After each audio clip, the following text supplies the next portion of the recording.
Hello everyone, good afternoon, good morning, good evening.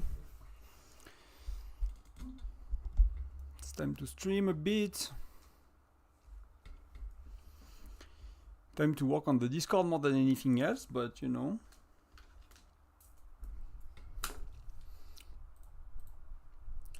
The sound is working, so that's a good start.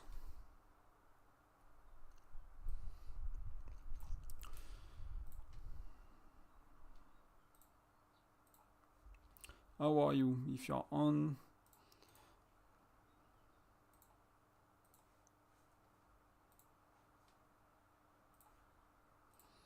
I hesitated to make a stream without much content, but you know, when there are content, people are playing and we don't have a lot of chance to chat as well, so let's see if that works basically.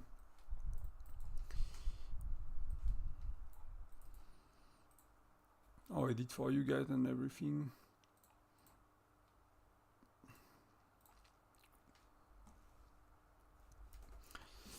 So my intention for today is talking a bit about, if we last until bear trap, that's okay. I might need to stop sooner actually than bear trap because it's in 4 hours, 3 hours and a half from now. I'm not sure I can actually stay on for that long.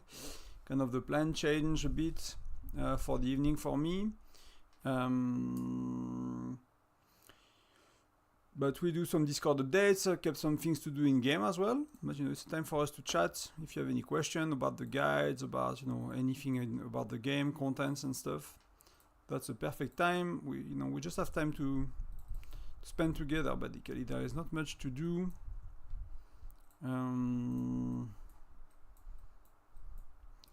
Which pets do I want to do first? I'll do these two. I'll do these two. I'll alternate between these two. So if I look at yesterday, I went to bed after Castle. I was tired, like we went out to see the sunset and get a pizza with the wife and everything, and we came back and I was like super sleepy. So I did not play for the last 2 hours. And I was 3 after Castle Battle and they played a bit more, so everyone kind of climbed, right? Tamer mostly did this point during the Castle Battle because he was the main rally leader. And then, Farkat was very active, Denise as well, so we all did good points. So if you basically look at it, there are 5 of us in the top 6. That's how active we are when it comes to burning. That was fun. That was overall okay. So I got some shards, I got some good reward. I got the new building, which I got from ranking second as well in the prep phase. Alright, so prep phase we end up second. So I got my 80s shard. So that's all good. That's sorted. Hello Dharma. So that's all sorted, so that's all good, that's perfect. We got some reward as well here, so yeah. So let's see a bit at the island. Actually, maybe I can do my... because I got a few of these, but I don't think I can do a building, so... I've redone the island a bit. I put that one at the center of the village, basically. If you need a class of... Someone was asking about designing the designing the island. If there is any kind of guides or tutorials, I guess you just have to watch what people do and try to find ideas for yourself. But yeah, I'm close to being able to do another upgrade, and this building actually is not taking the shards. I was wondering if he's taking the decoration mythic shards, but it's not, so it has to be upgraded only through SVS basically, and it's a new building. So I'll be able to do kind of the other ones. That's gonna be okay basically. So I'm very happy with that. So next week on Tuesday I'll finish Edith. That will give us a tiny bit of point for Alliance Showdown, then she will be maxed. So that's gonna be good, and then I'll start to accumulate general shards again, right? And I might, the next time I'm using them might be Gen 9, so it's gonna be a long ride. It's gonna be a long ride. Because yeah, I don't really, or maybe I do someone in Gen 8, but I don't think I really want to do that, to be honest. I had enough heroes lately, so I might go very gentle on the wheel, except in SVS, basically in Gen 8. So I'll use some general shards. So, you know, having many heroes is rarely, not always a good idea if you cannot really invest in them in terms of widgets and stuff. So I might, you know, might save a bit because I've done a lot of heroes lately. So I might save a bit for Gen 9 and 10 or 11, something like that. And I'll be a bit weaker for a while and I'll be stronger when I can do more heroes later. So that's kind of where we at. I wanted to do the, I'll wait for a few more people, but I wanted to see how it goes for Gaia's Hearth with the new heroes I have. So basically it's, you know, 3 months of spending in SVS, right? So I climb like many levels everywhere and just need to do that last one. So I'm ranking 12 overall, so some people pass me. I think I went a bit above for a while. I think I went just below maybe, I'm not sure. I'm actually not sure. And for the last one from Gaia's Heart, I'm 18, so I probably can do, if I look at other people, I could probably can be somewhere here, right? That should be. Hello Leon. Hello Salman. Welcome guys. Welcome. How are you today? How is your Sunday going? For me, it has been mostly a work day, even if it's working on the channel and things, but you know, we spend most of the day on the computer and we spend the rest of the day on the computer as well. Not much planned.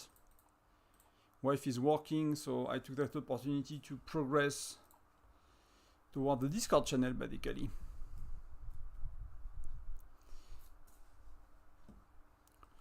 So yeah, that's the main point of today. I just showed a bit how SVS went for me, but you know, ended up being 4 because I did not actually went and play after the castle battle. I managed while I was doing the cleaning on the Airbnb and the, you know, fixing furniture in Airbnb, all of that, and the gardening. I managed to play a lot. So to be like, I think I ranked 6 for the, so that the personal fate, that arena. Well, that's my rank, that's the stage rank. So we captured the stage, right? We captured the other dude's castle, so that's good. So that's these rewards. Yeah, castle ranking. So I finished 6th on castle, while, you know, actually gardening with the wife and fixing the flats for the Airbnb and doing the cleaning. So I'm happy with that. We got the castle. So we gave presidency to Sato. He's not R4, he's R3, but he's a very active player. So we tend to give presidency to, you know, we rotate, instead of giving it always to the same few people, we rotate through members that have been kind of worthy, right? You know, invested for the alliance, present in event, they had an impact of some kind. So we are kind of rotating. So I think, I don't know if we had people that were president twice, maybe 1 or 2, but overall we rotate. So we gave it to Sato, with one of our R3 that's really climbing in power lately, really helping, you know, really invested into the game. He has been a very good teammate for a long time now. So we're happy to have him.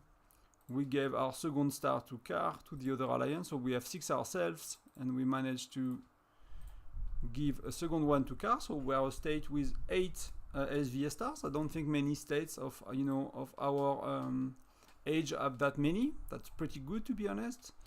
You know, if it was 8 on the same alliance, it would be pretty impressive. If, you know, even if you look at the leaderboards and all the strong states nearby, you know, they have, some of them have 6, some of them have less, some of them have not many. And I don't know if they are, you know, you cannot easily know if they are sharing them with their states, right? But, you know, above 5, 6, it's rare. It's rare. So overall, that's all good. We're all happy with that. Mostly, I guess. We good, 1 SVS. Yeah, I'm doing okay today. I'm doing okay. It was a slow morning. I had an issue to kind of wake up, but I just had lunch. Had a good day for reward. Spent a bit of, you know, bought a bit of packs. So I decided for the first time to buy some of the Wishful Emporium. They are decent because you pick what you want, but the value is not super high, right? But you get speed up resource and VIP points. So I did some charms again. I think I really want to do 1 or 2 level on my charms for a bit. I'm kind of really struggling with my chief gear, and the hero gear is not worth it, right? So Chief Gear is not worth it, and Hero Gear it starts to be really expensive for upgrades. I have done most of the easy stuff, so I'll be able to do 1 or 2 level on these ones. You know, I have a few easy pieces left, but it's gonna start to be like 30-40 mithril per piece, and I basically managed to get between 60 and 90 mithril. I basically get 20 or to 30 mithril a month, right? So with the current level of spending, so either I need to step up my, you know, to burn my credit card a bit more, or that's gonna go slow. So I'm starting to invest where I can get a lot more stat for, you know, the kind of the little money I'm spending. So I'll go towards Charm for a while. So I'm doing good. So we won. SVS was a bit messy because we went to another alliance. That alliance had their main rally leader not on. So we went there, and you know, with the rally joiners, and we were kind of all the rally leaders from our alliance except one, which was their number 2, right? They have 2 rally leaders. So I think the process was a bit messy. I did not follow too much because I was basically drilling holes and cleaning and gardening. So I did not follow the organization side, but people are a bit frustrated with it somehow. So we are kind of figuring things out and try to debrief a bit. But we won. If you look at the, let's see, what can we see on the castle on their side? They were a very organized stage, right? They work very well together. They had a solid prep phase, but they are not close to our level of prep phase, so that's fair enough. But they stopped pushing, I think, so it could have been a bit closer. But they work very well together, basically. That was really cool to see. I think it's probably a great stage to be in. I had no idea. I did not talk to many people, but I've seen them defending each other when we were attacking, you know, their members. Like their wells move between alliance to defend, which is a good sign that they care about each other. They have an alliance that they use for SVS, so overall, all good. But you see so they gave up, right, for castle. So we had 3 hours versus 2. They gave up, you know, when we reached 3 hours, they gave up. And what was really interesting for us, and that's something you guys might already know if you are like from further states, but if you're in newer states, you might not see it that much. But, and I'm not sure I have saved all the reports, but basically is like pets are doing everything. I did not keep any actually. But when we had our stronger player, so when we had Tamer who had pets, and their stronger player had pets, had no pets actually. So we had pets on Tamer and they did not, right? It was a no match. Like he would barely lose any troops. Like we have like 1.5 million troops in the rally and we lose 300k. So you know we still have 80% of the troops. But when Tamer pets falls off, and then their stronger player use these pets, then it was nearly the other way around. I think Tamer is slightly stronger, but he was nowhere near close. So we had like the first 2 hours, it felt like, you know, we had most of the towers, we were winning, that felt easy. Then pets dropped from Tamer, then they popped their pets on their biggest player, Royal.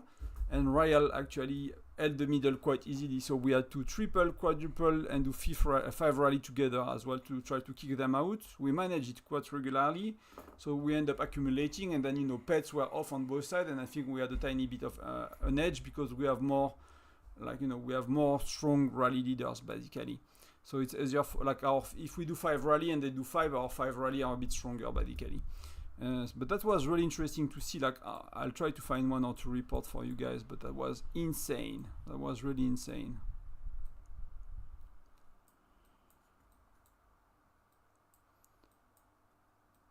Like, and I knew, yeah, I mean, that the first time it's so clear, right? So that's a bit at the end, right? So we had Kardash holding the rally because he has his pets, but you see the sources of damage is Tamer. And that's, you know, basically we basically keep more than half of the rally because Tamer is a bit stronger. Let's go closer to the beginning. So that's 18. Wow, I'm not sure, I should have kept some. But that was really interesting. So why do you have a SVS hangover, Leon? What's going on with that? It was a headache or? So that should be around that time we should see some things. Maybe I'll save 1 or 2. So what's the buffs?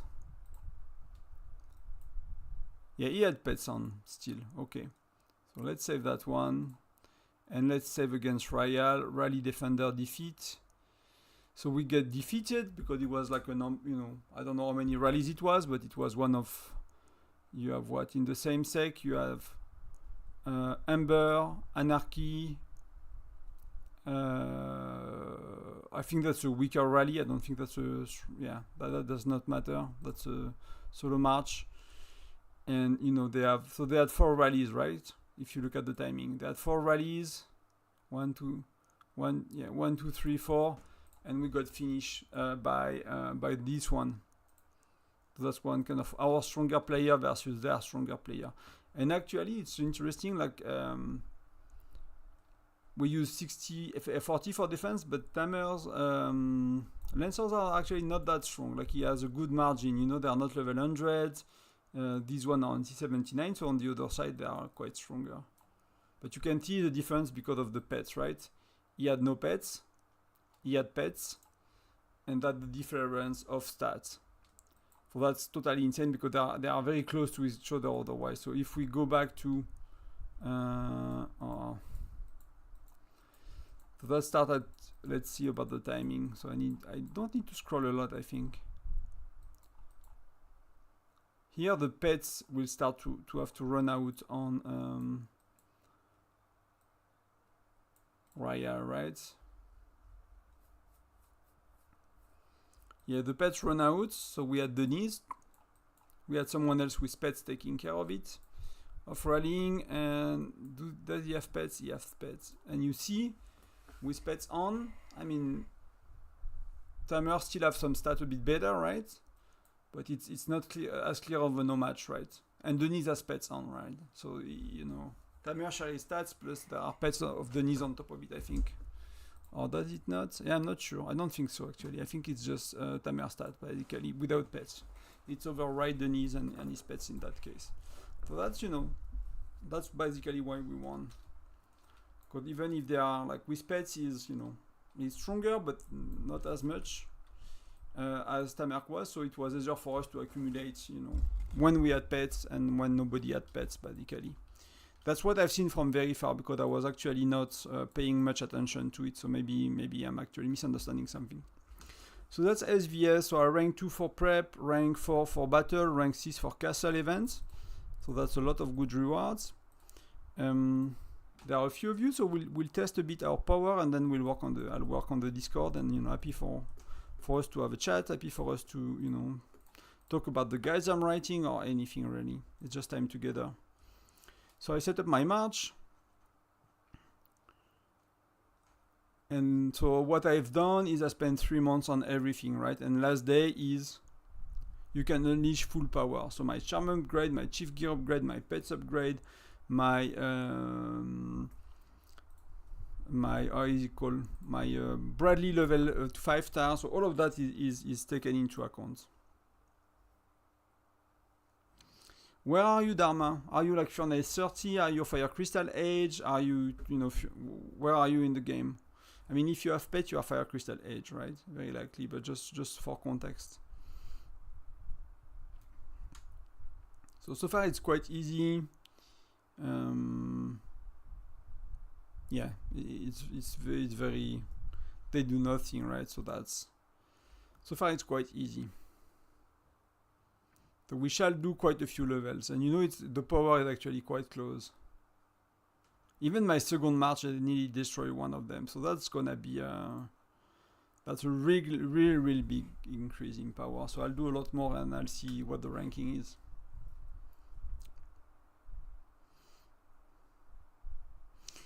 I don't think my answer will change much based on which generation you are, but it could be a bit, right? So I'd rather ask just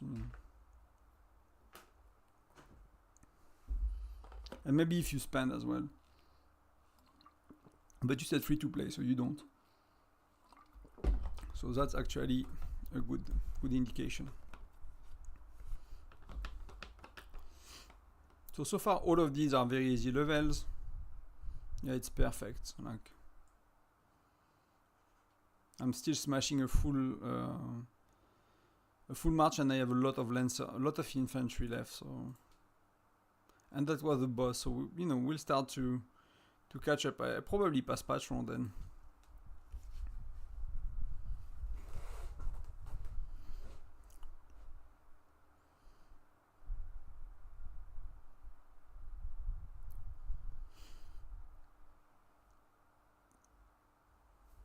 Still super easy.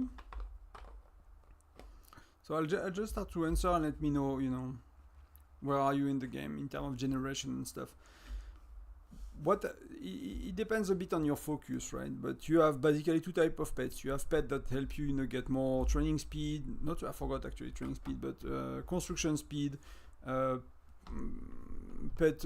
pets, stamina from stamina cans, like to be able to do polar tears and stuff. You have all of these, like the ox, together instantly.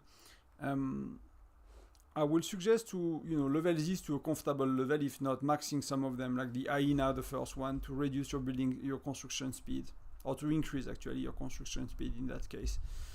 But the other one, they are not as interesting. But like the pet that give food, if you maxed it very early, it's gonna give you 50 food or 100 food more per day for so that could be over a year. That could be a lot of food basically. That could be 30k of food, which is 3 levels on a big pet, or 2 levels on a big pet, which is not that much, but basically these things are accumulating over time, so the sooner you do them, the best. In terms of offensive pets, I will go with mostly 2 if you are not like anywhere close to be a rally. I mean, if free to play, you probably don't rally lead. I'll increase the gorilla, which is a deployment capacity for yourself. So whenever you join a bear, whenever you join a crazy Joe, whenever you do these events, you have more troops out. So it's easier for you to rank because you just have more troops out, right? So deployment capacity I find really important for me when I was. Now I'm spending a bit more, so it's a bit easier, but that really helps to rank. So gorilla for sure. Then the other ones that are important usually are just lethality. Because you don't really need that much the health and the attack, the defense. They are less important. So I'll focus on the gorilla first, and I'll do the one that increase your lethality. I think there are 2 that increase lethality. So you basically do more damage in all events, right? Where you have a solo march, canyon and stuff like that, and bear, of course, mostly for bear. So that's what I will focus on, but I'll level all pets. I might have 2 levels. Like for example, my gorilla is 90, but I don't have any pets below level 60, right? So it's 30 levels above, but it's 3 tiers of level above. So I'll do something like that. So keep the gorilla a bit ahead, keep the other one that gives lethality a bit ahead, but overall increase all the pets to get stats. For that, I'm using let me show you. So this one is, you don't really see very well, is 60, 10, 30. 60, 10, 30, and the other one are 45, 10, 45, 45, 10, 45. Why is that? Because I found that 45, 10, 45 overall work the best for me in Labyrinth in all the situations. Like there might be some specific level where 50, 20, 30 works better, or 60, 10, 30 works better, but overall 45, 10, 30, 45, 10, 45 is what worked the best for me by far. So that's, and here I'm using 60, 10, 30, so my infantry, like basically it's like when you have no infantry, your troops die. When there is no infantry at the front, you basically not tanking anything and you will be smashed. So I find that by the other one being 45, 10, 45, and maybe there are better options, but that's the best combination I found myself, and I'm not seeing anyone using that, is like doing a bit more damage to the opponents, and then I can basically keep my main march longer because it has a lot of infantry and I could pass more level. So if I did 45, 10, 45 on all marches, I will do, in my experience, I will do 2-3 level less, or 4 or 5, it depends a bit on where I'm stuck and why I'm stuck. So that really helps to do a lot more levels, basically. That's what I found the best, but you have to kind of to play around and test a bit based on your decision of gear. For me, you know, my charms are best for infantry, then it's marksman, then it's lancer. My research is best for infantry, then marksman, then lancer. Things like that, right? It's kind of cascading that way, right? Infantry, marksman, lancer. That's my decision on everything I do in terms of stats. We are kind of reaching the end of the AD run. So let's see.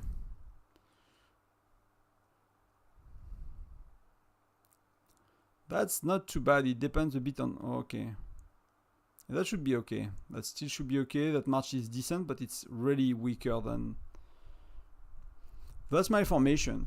So overall, when there is one march, I use 45, 10, 45 nearly every time. Sometimes I try 50, 20, 30 or something like that, but it rarely works better. And when there are 3 marches, it's always the same. 60, 10, 30, then 45, 10, 45 on the 2 other ones. I could not see if I put my stronger march on the first one, and you know my second march is the second stronger, my third march is the weakest. I did not see any difference by swapping this, like putting, you know, my strongest march instead of the weakest one. Like I have no idea if that works. That's probably lost. Yeah, that's lost. Wrong order. So that I don't know if you guys found anything about that, but from testing and watching other people's content about Labyrinth, there is no evidence. So that was, you know, just the order of your marches are going. It's super important, and that's why you want to have. That's not too bad. See, I still have a lot of infantry, so I can still tank. Is it enough? It's not. But I had no lancers, but no marksmen. That will be good if this one is going now. Yeah, that's probably, I don't know. Let's see. Yeah, it's not a lot of damage, so yeah, I start to be stuck. But that's fair enough. That's a boss, you know. That's a boss. So usually you get stuck here a bit. That could do. That could do. That was very good. So there is nobody around me because these people are a lot stronger, so they are a lot further than me. But that's, you know, still gaining some level and advancing in the game. That should be okay as well. That should be easy.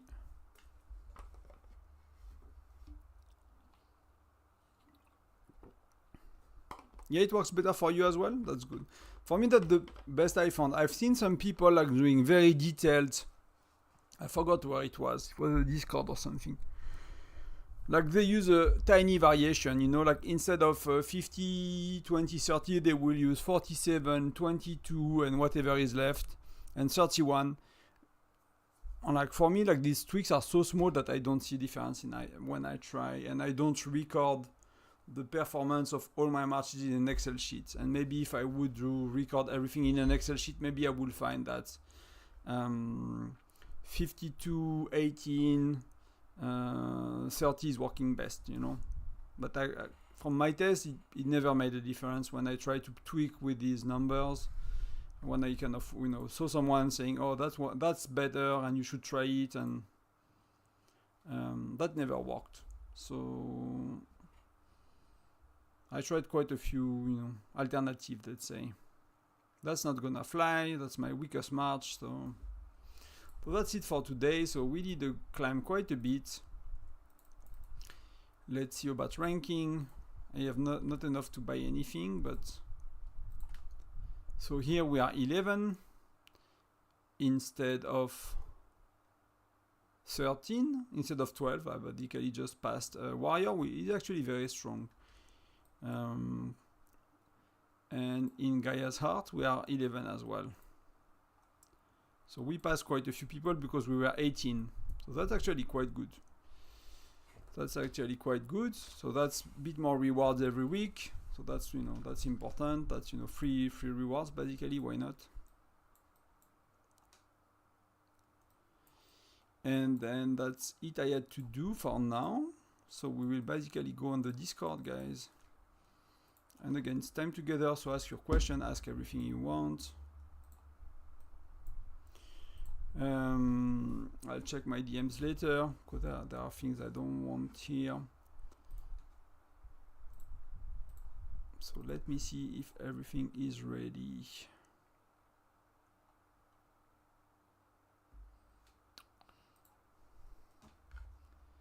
I really have an issue with Discord and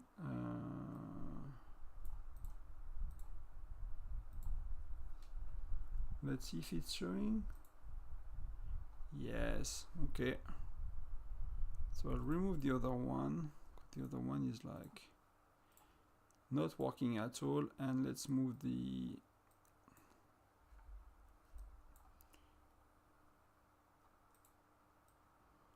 let's move that to the right.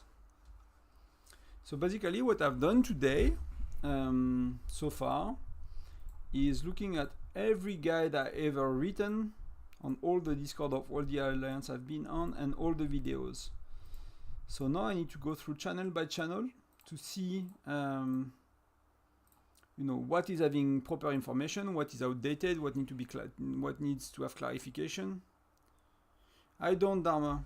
I might do Twitch at some point, but I think there are like no viewers for Whiteout Survival on Twitch. There is nobody streaming, there is nothing going on, so I don't know else where I could stream. I'm a PC gamer mostly, so I usually go on Twitch or YouTube when I want to find people, so I'm not too sure what else to do. But I don't know if you know any other places or any other... Let's move myself out of the...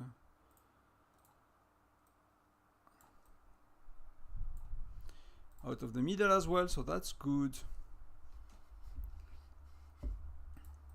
So all of these are sorted. They are probably not perfect, but they are sorted. So basic information, we covered the timeline, alliance. Yeah, I don't have much to add to alliance, to be honest, guys. VIP, so we talked a bit about it last stream, how it works.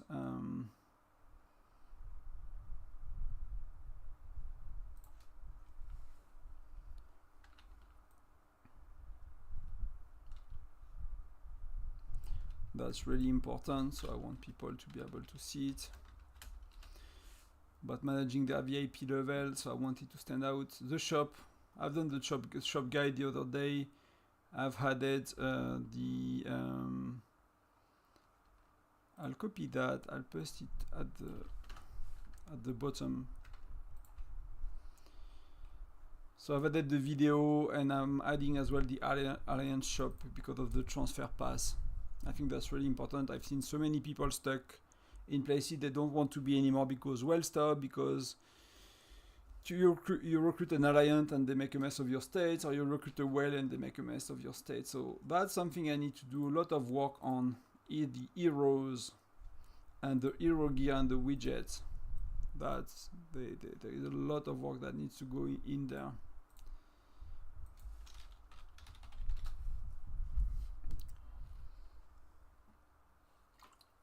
So we might do some of that together.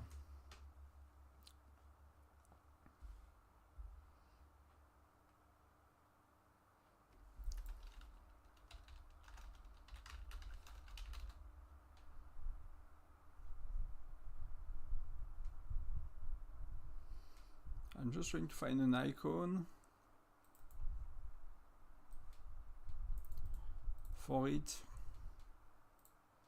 for widget. So we'll do that today, because there are a lot of ways to go about it, and maybe your input is important here.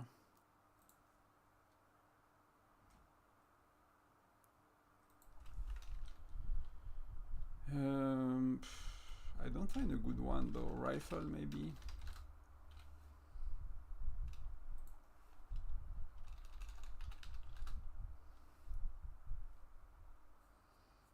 Yeah, there's nothing good.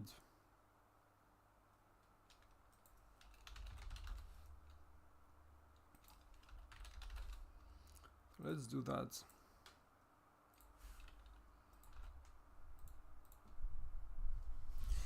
I'm not sharing it yet. It's not ready. Will be shared at 1,000 subscribers. So we'll keep working on it during live stream and off stream, of course, because you know. But it's a it's a good time if you guys have wants to contribute, or if there are anything you wanted to kind of either ask about. So if there is any guide you want us to do today that's not done, we can do it as well together. So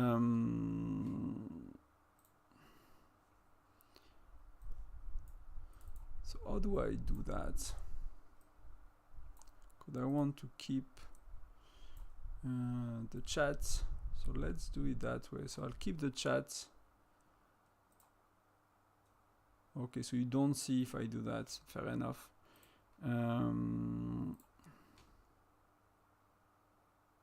That's not good. Oh, okay, that's good. That's working that way. Okay, cool. That's working. So let's go through it.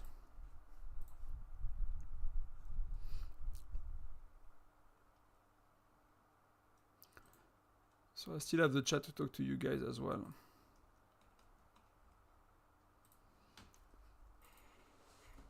So let's update a bit that so people have a list until Gen 10. Gen 9. So Gen 9 you have Magnus, Fred and Xura. And the lucky wheel is Fred. So that you want always. Gen 10, you have Gregory, Freya, and Blanchette. Blanchette, I've heard, is a total blast. She's totally amazing, and she's a marksman. So that you will want.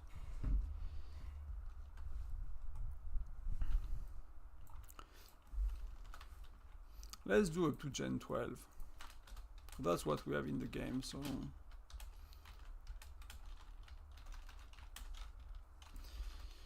Gen, not Fen.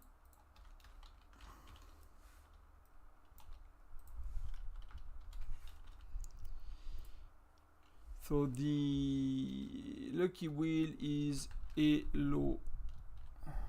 Eleonora. So she's Inf, and then Gen 12 is Lancer again, so that will be Carol. Carol will be Lancer.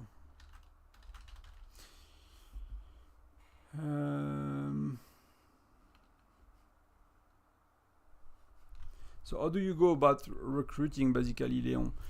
I'm terrible at it. Let's be straight. I don't do it. I try to post a bit on the channel for recruitment, but that never really worked in my experience. So I will still have people do it because we have very good alliance that recruit very well, and they do it a lot. So I still have some of Air Force and any player posting a message in every channel, and on the Discord, official Discord, you have you have some groups for recruiting. So I still put a nice message out there because it's little effort for that. Most of the recruiting is coming usually from people you beat in Foundry, people you beat in SVS, people you beat in Canyon, and building a link with these players. Finding friends online, finding buddies, like that's the best recruitment I've seen. And the rest is kind of a bit of luck, having a good state, or like not necessarily a good state, because you could be a war state and want to recruit people that are at war, and you will enjoy that, and that will be okay. So, but a state that is like having an identity, right? Either you are SVS focused or your alliance, so people have something to rally towards. So you need to have your shit in order in terms of Air Force, organization, and all of that. So it's clean and clear when people join, and you give a good first impression, so people stay. Like the game for us is really about people that are more sociable than me, to make connection in events. So you have a good match in Foundry and you talk to each other, and some players are good for that, and we have a few, and that will be, I think, that what I've seen working the best in this game, at least. But I think it's still worth messaging properly.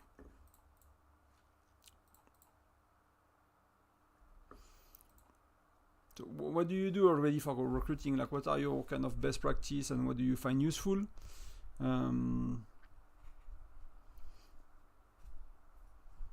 but it's not easy. It's really not easy. As well, you know, something to take into account is for us, if you look at transfers, where do you see it?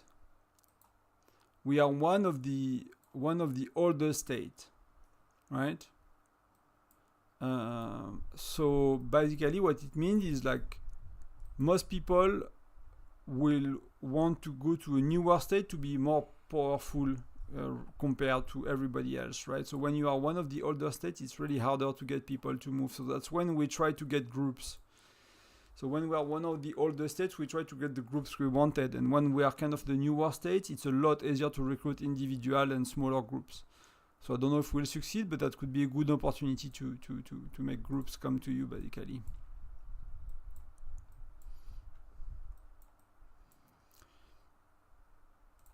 Let me know if it's helping as a, kind of as an answer, I guess.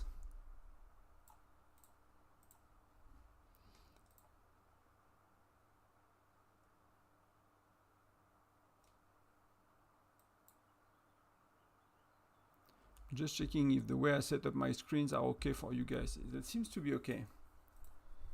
Seems to be okay.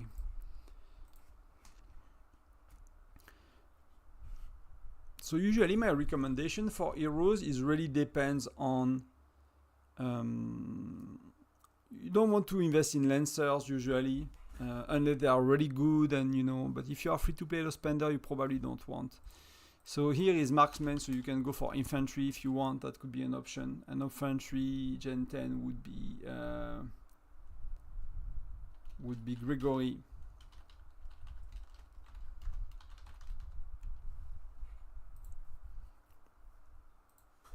I'll put the main one in bold actually, so people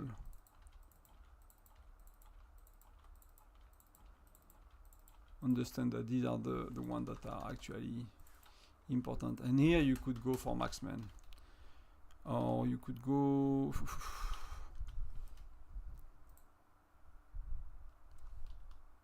what was it, Gen 12? Carol. So here I'm hesitating a bit, but I don't know the hero as well.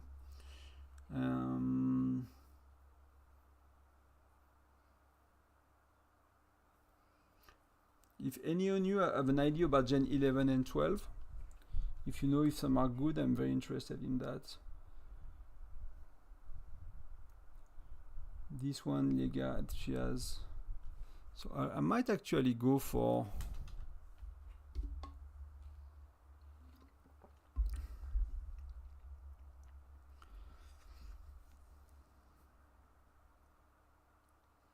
I need to look a bit at widgets as well. I think I'll redo the list a bit based on widgets.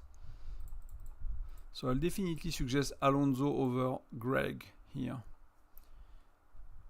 Mia, Logan, not really interesting. So then Gen 4, we have Lynn, Amos, and Reina.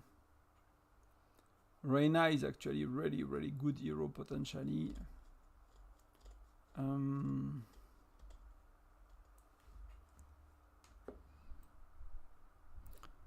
But it's really a bother for me to suggest to someone to go to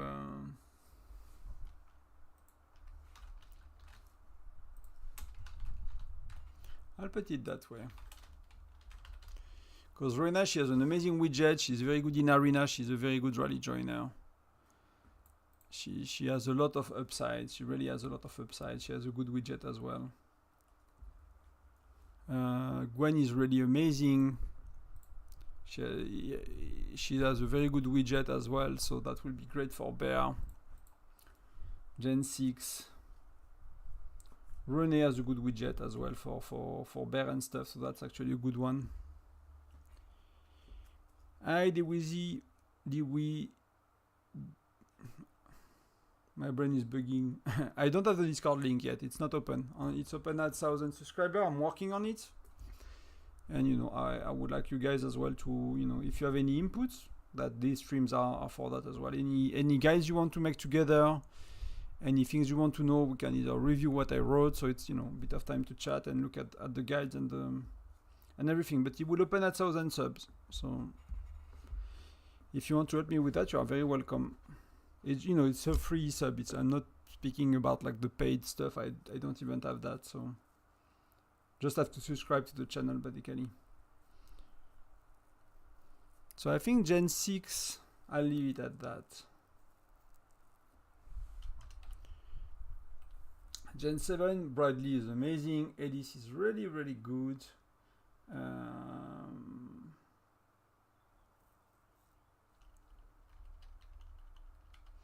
If there is one infantry hero I suggest, yeah, I'm not sure. I'm not put her as bold, but she's really, really good. Gen 8, then Gatot I've heard is really good, but the widget is crap. So Hendrik could be okay. He has a good widget for offense. I've heard he's good, so that makes sense as well. Gen 9. We have Fred, that's a Lancer. He has okay widget. There are no really good ones. Magnus, she doesn't have, so that could be an option, but that's not really great. So I think I'm not too sure between Magnus and Gregory which one is better.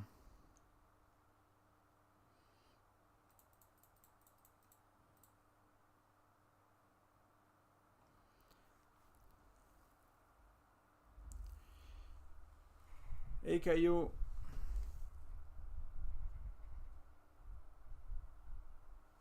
So Sonia, I've heard many people ask me about Sonia. Sonia, people told me she's very good. The only issue I have with Sonia is she's Lancer. She's really Lancer. So like René is good. You will have Fred in Gen 9. So do you need a Lancer hero? For me, I don't need for Arena and I don't need for Exploration. Will have René that is good enough yet, and I will have Fred soon. So I don't want to go for Lancer. Usually I just want to go to Lancer for the lucky wheel basically.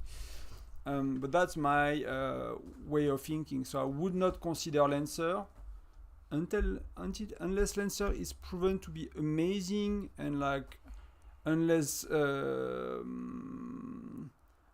Sonia is better than Gen 9, for example. So assuming that Sonia is a lot better than Fred, like by far, in Arena and everything. But not just a bit, like, you know, it's a Bradley kind of hero compared to another marksman. Then I'll consider her, but if not, she's Lancers. So I would skip, and I'll rather have more infantry and more marksmen, because you need 2 of these in everything, right? In Exploration and Arena actually. So I'll always go for marksman and infantry as an extra hero. That's basically, if you look at what I'm doing here, I'm just like here I just added Reyna right now because Reyna is kind of a perfect Lancer hero in many ways. She has a good widget, she's good in Arena, she's a good rally joiner. You can really use Reyna basically, but that it's worth going for Lancers, I'm actually not sure. But she's technically one of the perfect Lancer example of hero you will consider. And I don't know if Sonia is that. I'm not sure. I don't have Gen 8 yet. And I don't know the later gen that much, so I'm not sure I should. But by default, you have infantry, you have Gatot. So somewhere here, you know, I'll consider another. I don't know which one are good, but I don't know if Gregory is good, but I will definitely consider another infantry here, and potentially another marksman as well, right? But I don't know them well enough, so I cannot really advise.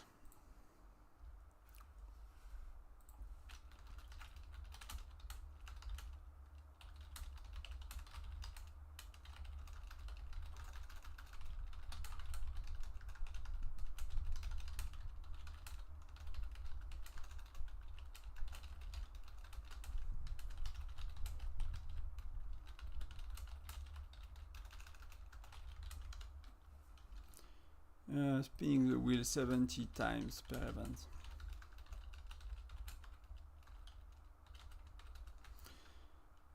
and we do Lucky Wheel. The Lucky Wheel heroes. So what do you think of that? Do you guys agree? Okay, cool. Okay. Yeah, that's really my thinking, to be honest. I know some, but again, it depends on your strategy. For me, I gave a lot of thought about that the last 2 days. If I was to restart the game, because I've like mentioned that I might consider before the end of the year, basically when the YouTube channel is bringing a bit of money, will pay for packs. If I restart on a new city, I might do a fresh, restart on a new city, and I'll make a lot of guides from that experience, basically. And I would want to go, few €100 per month and maybe a bit more upfront to make it fun for me. Otherwise, it's gonna be boring because I've started 2 times as free to play, right? I started 422, I was spending like €10 per month. It's not free to play, it's very low spender. Then I restarted again on that city on 665, and I started that, maybe I put €100 up front for the first few levels to reach to Furnace 30 soon, but then I was spending, 10, 20, 30 euros for most of the months, and then I increased a bit over time. And with the YouTube channel, I'm going to a few hundreds to really, like I find it really boring to stream SVS prep. No, SVS battle if I cannot burn a city, Foundry if I cannot attack solo, like these things are really boring, so I'm kind of stepping up a bit. But it will be very boring to do it a third time without spending a bit of money on the, from the beginning, I think. So I think if I redo this project, it will be mid-spender kind of thing, but it will, I've thought a lot about heroes, and basically I think I'll pick a lot less, and I will increase their widgets a lot more. And so that's kind of why I'm thinking about that. It's like, I think I will change, because I took a lot of heroes. If you look at a bit of what I've done, it's like there are a lot of heroes that are leveled up. I took Alonso to 4 stars, so I could get Greg to 4 stars as well, but I think I would rather go to Alonso to max and to put his widgets 6, 8 or 10. So that's a lethality widget, so you'll keep it for a very long time for rallying bear, and you will do a lot of damage, for example, right? So if I was a mid spender, I might just do Alonso instead of Alonso and Greg, and really make actually Alonso strong instead of being 4 stars and weak kind of situation. And pick a bit, pick a fewer heroes and go all in, and maybe save gems on spinning the wheel and stuff. Use a bit more general shards to push towards VIP 12 a lot sooner, and then maybe do a bit more heroes on that city generation 7, 8, 9, where they really make a big difference compared to the older one, right? So I don't know, but that's kind of my thinking. So we'll leave it at that for now.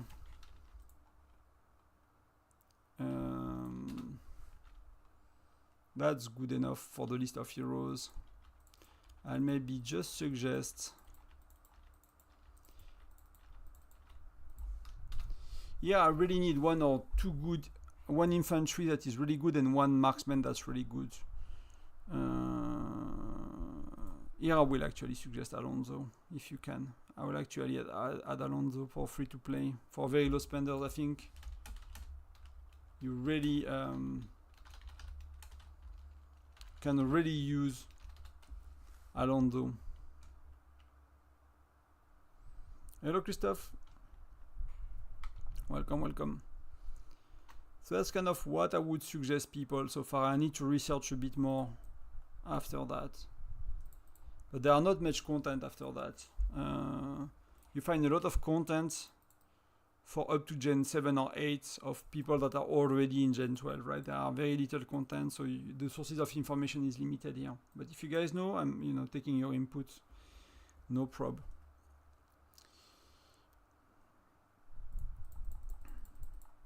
So that's my tip for heroes. Always get them to 3 to 4 stars, in man 3 or 4. 4 is tough for the in man. It requires a lot of gems. 4-star gems. Do not upgrade all heroes to 2 to 3 stars. I've seen many people doing that mistake. They do general shards on many heroes and they are wasting their old weak and useless. And so we'll do arena and bear trap a bit later. So that's my video about shards, and that's what I used. There are many infographics about heroes, but first of all, many of them were made by White Bandit Y, and she stopped the game, so they are not up to date. So that's one is up to date. Hello, Starfinger. I'm doing good. I'm actually doing good. I might need to go get a drink at some point. But I'm doing good overall. So heroes, what else should we say? Should we say more about heroes? Wouldn't it be confusing to say more? You have 2 videos, and these videos are kind of summarized in that. And I just need to look into Gen 9 Plus to know which heroes are worth it. So that's for me to do.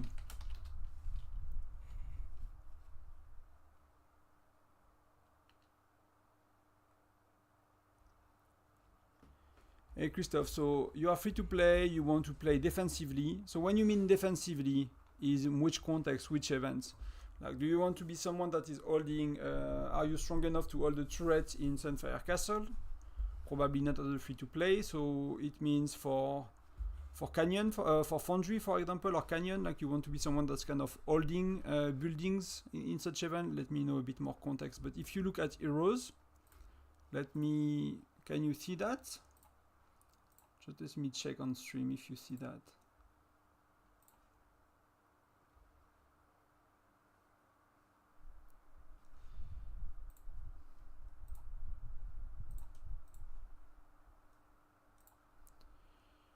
Yeah, you can see that. Okay.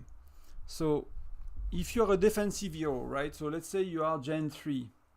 So what do you have as a defensive, right? So you need to look at for the exclusive gear, that's widget on the right. So you want to have a rally means offense, defender means defense.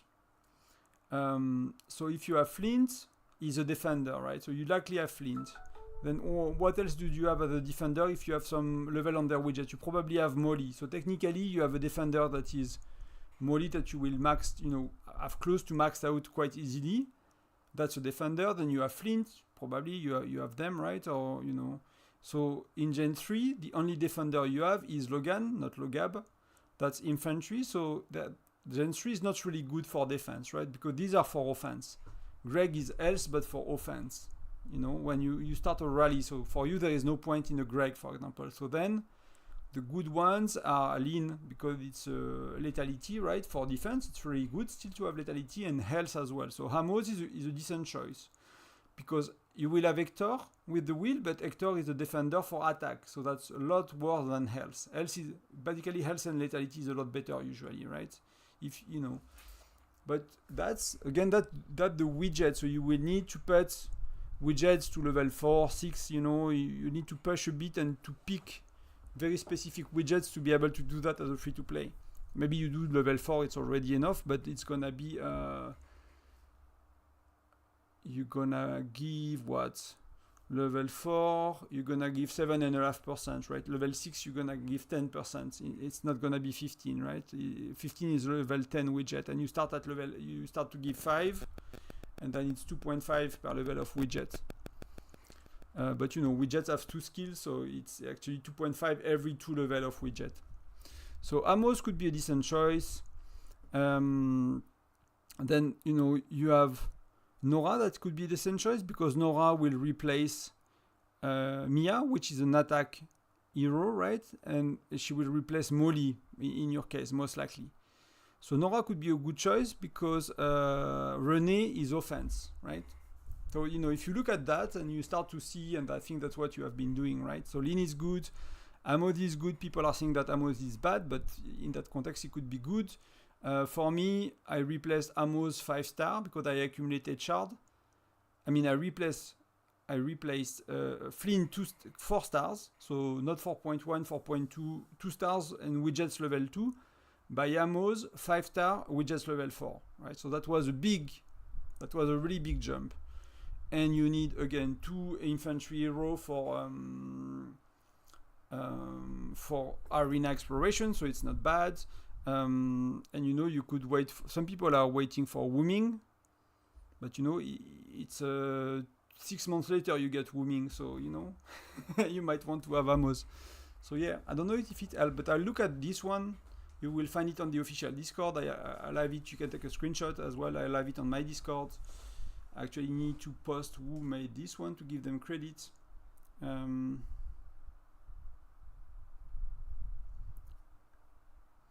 Yes, Starfinger, I mean, depending if someone else gives you stats because they were stronger than you, but that's probably not a very strong stat. It depends a bit, yeah.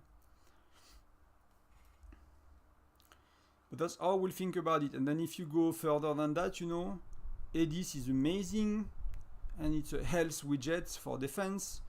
You will have Bradley, because Bradley is amazing, of course. Gen 6, what do you have? Yeah, you could go Wayne as well. I went for Wayne. You know, he's decent. So basically, based on widgets, you can basically pick, you know, based on the amount of shards, you know, and go from there.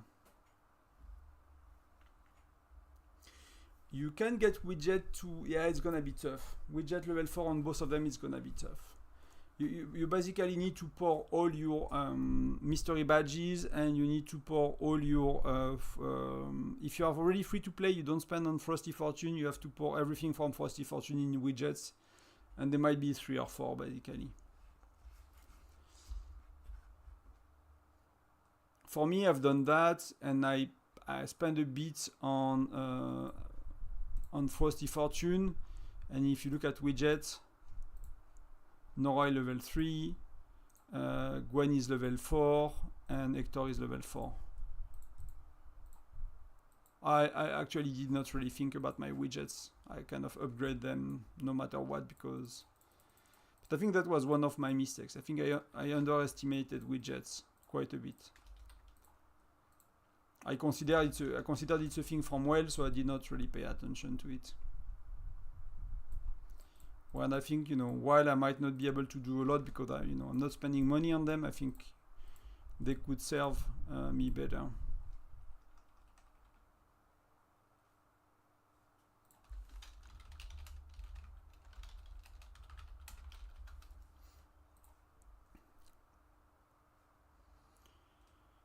So that's for heroes.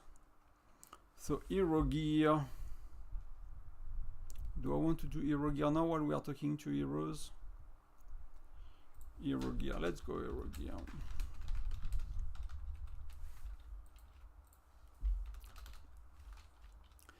Or is the game calling hero gear? There is before red gear and after red gear, right? Is that a good split? Before and after red gear?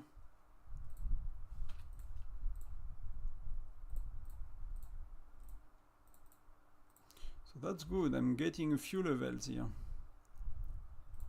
And can I give him a headset? Yes, he's back. Do you need to spend a lot on Frosty Fortune?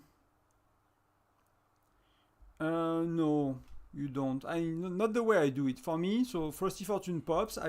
First day I buy the €6 pack that double the daily rewards, right? So that the best money you can spend is usually on this event. Is usually the pack that's $5, €6 that double the reward on the daily missions you have for 7 days. So you know it's a lot. So I buy that, and I buy the €1 pack every day. So that's 12 euro, a bit more because they are €1.20. So that's for 14.40 euro per event. The €2 pack is actually worth it because it's you get the same amount of roses, not roses. Where is it? Frosty Fortune, right? Gem of Enigma. So you see on packs basically, and they are in dollar. But you basically for these 2 packs you get 120 gems. So it's 2 chests you can open per Gem of Enigma. Per dollar you get 120 gems, sorry, per Gem of Enigma, and these are resetting daily. So that's that's $4 per day plus $5. So 4 times 7 it's 28 plus 5 it's $33 if you buy all these packs, for example. And that's gonna allows you to buy quite a bit. It depends a bit on your luck, but then if I do that, if I buy this pack plus the one at $6, I can achieve, you know, the 20, I think there's a 20 chest reward that give you some roses every time, and I can open 20 red chests, so in average 20 red chests, you know. Let's say you do 20, you know, 20 times 13.4, if you get luckily average, it's 270 roses, plus you get some from the milestone, but I don't know if we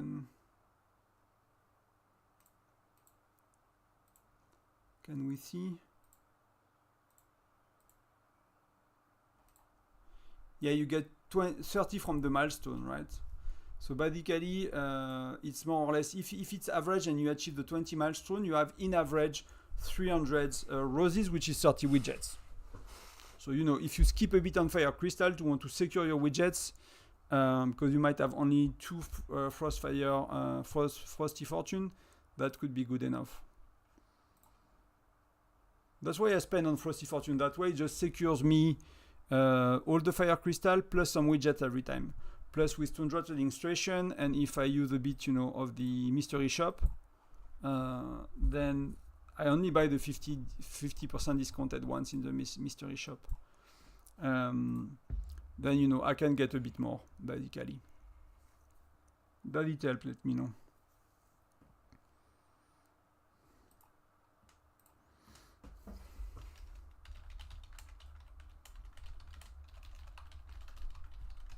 So I'm gonna split it that way, I think, for hero gear.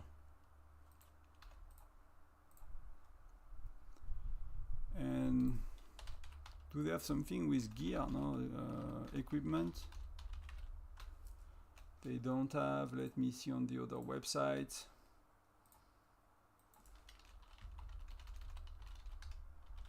I don't know if I can get Whiteout Survival stuff in there.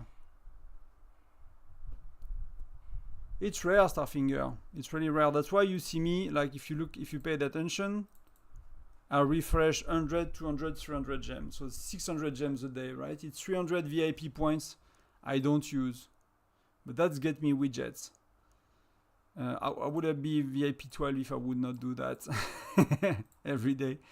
But, you know, and you don't get one every day. You get one rarely, so yeah.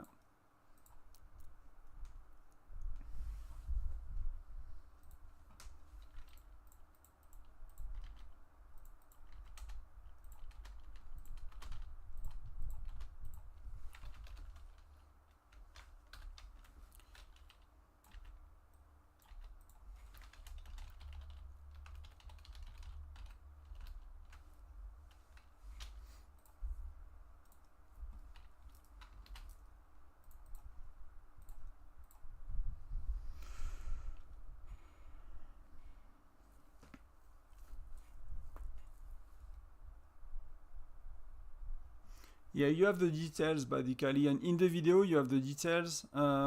If you want to take, I'll post it in the chat if you want.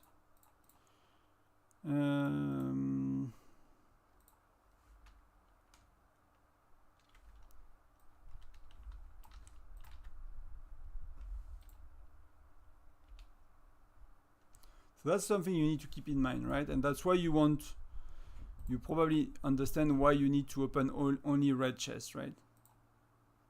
Because you get so much more per. It does not look that way, but that's something you need to keep in mind. So as a free-to-play, that's basically my calculation, right? So that's how many chests? I forgot to calculate that. That's actually good to put. So it's 180 divided by 60 is 18 chests as a free-to-play. But that's, you know, if you need to pay to reroll, you know, it's not. It's gonna be below that, right? What I do on my farm is I skipped the first few Gem of Enigma, Frosty Fortune event, so I can do 20 chests every time as well, because I have some gems in advance, so that's an option as well. To skip one or to spend a tiny bit, and so you can unlock the 20 reward, which is 30 WOS is guaranteed, which is, you know, it's 10% of what you should get if you open 20 chests, and it's 3 widgets, or it's you know, 30 fire crystals, so it's actually quite okay, right? Even if it's a low amount. Man, like, that's why I started to make these guides. In my first alliance, in my second, sorry, actually, not in the in 422, but in 665, we had a whale. It was my first alliance. It was my first state, and there was not many guide at the time. But we had a guy that came in. He bought all the packs day one. The event started. He bought all the packs day one, and he just opened batches of 9 chests, gray, gold, red, without thinking, and he bought the city skin. Right? He bought the city skin. I won't make the math, it will take a bit more time, but if you look at the amount of gems per $100 pack, you know, he probably would have done, if he was opening red chest, he would have bought, you know, that every day for 7 days, opening only red chest, and he probably would have been able to buy the city skin and a lot more, right? But the dude came online, pop all the chests. So this one you get freaking 60 gems per dollar, right? So you get twice less at the first one, and 50%. I mean, yeah, you get 50% less compared to the 10. And these are daily packs. And he just came online, opened all the chests, and bought all the packs, and get the city skin day one, and he was so proud. I was like, dude, how did you get the skin? And he told me, and I was like, do you know how it works? You took a second to calculate. He's like, no, I just wanted the skin. I'm like, you overpaid the skin $300, something like that. It was maybe day 2, I forgot. But you know, the dude came online, bought all the packs, and if he needed 2 days to keep 2 days, I forgot. But you get the idea, right? If you do that, you're spending on one city skin, you are wasting $200 or $300 potentially if you're unlucky. So that's why I started to make guides on my first states. At some point, I was like, I found someone that made the calculation online, and I was like, you're just stupid. You're just being stupid and throwing your money around. And if you have, you know, if you don't care that much about your money, you should give it to me. I'll make better use of it. No, I'm kidding, but you get the idea, right? He was really not helping himself. So to strategy.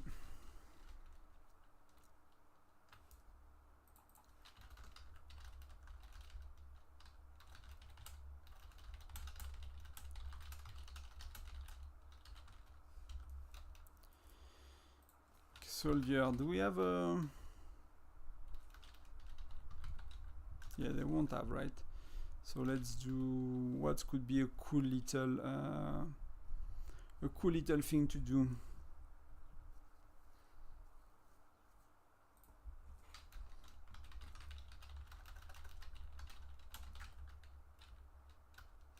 Health. So health is head. No, it's gloves and belt.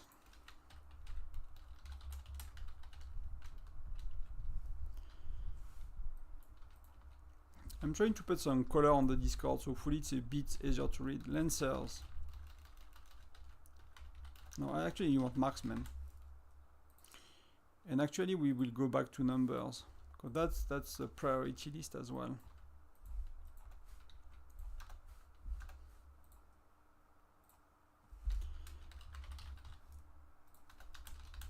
In order of priority per troop, per stats, and per troop.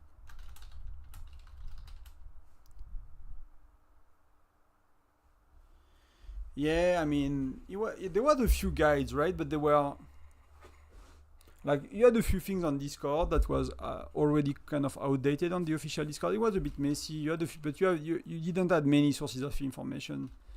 Right now you have everything between whales just doing like whale thing, and, you know, making, you know, 30,000 spending spree on an event, and they don't teach you anything. If you watch closely, you can understand what they do, but, you know, it's another scale of you know, of playing the game, basically.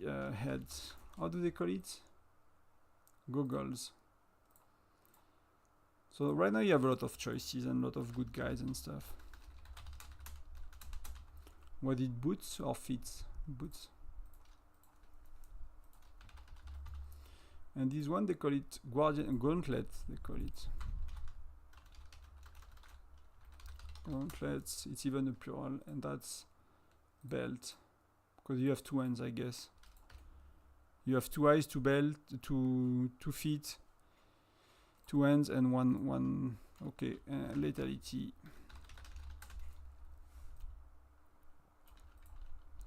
So then we do that all over again, and we do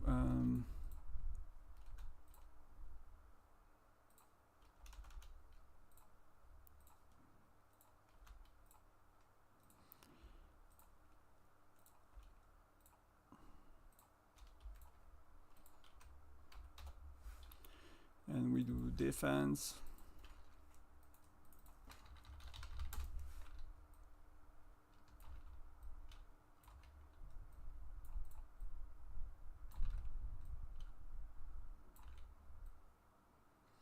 Should I put Lancer's defense before Marksman defense? To be really picky? Do you guys disagree?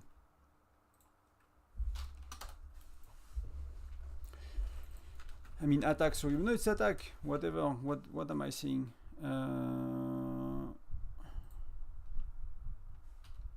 I think I'm making something stupid. It's not attack, it's not defense, it's lethality. And it's health. I'm getting confused. It's health. And do you want Lancer's health before Marksman health? I don't think it matters. I don't think it matters. So let's do in the same order so it's simple for people. It can matter in, like it's a very small thing. So let's keep it simple and not confuse things.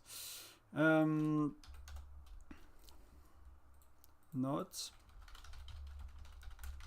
could prioritize Marksman over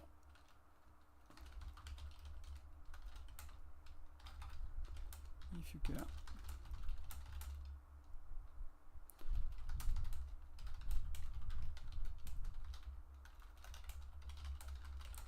Bear trap.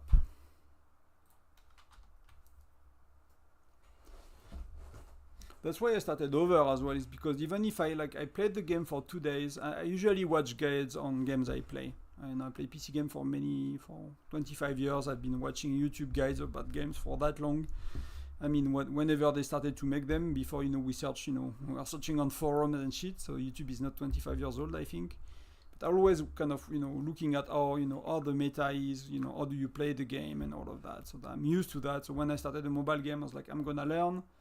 But the time I really understood what I should do, I was already, Furnace 20 or 25, and I made too many mistakes, basically. So that's why I started over. So if you guys can avoid some of these mistakes, I'm really happy. So that's a good introduction, I guess. So strategy one, focus on upgrade all pieces. I need to talk about the amount of sets as well. Wow. Hero gear, pro hero gear.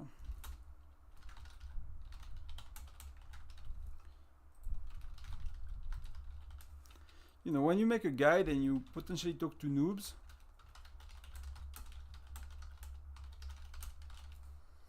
it's you always have to go back to basic thing, right? And I'm trying to remember like my day 15 and trying to help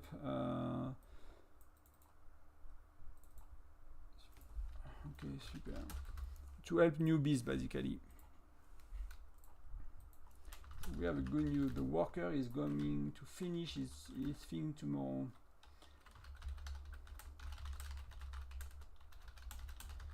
Because we had like we changed doors and stuff, and you kind of have to do the nice things on the sides of the door and everything, so it looks all ugly right now. It's been 2 months, and now he's coming, so that's really good. upgrade. So amount of sets. So most people will encourage you to get 3 sets of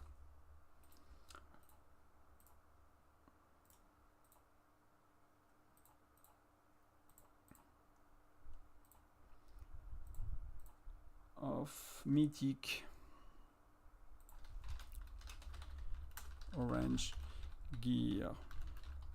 1 set being goggles, belt, gauntlets, and boots for 1 type of troop. 3 sets of each type of troop of mythic gear.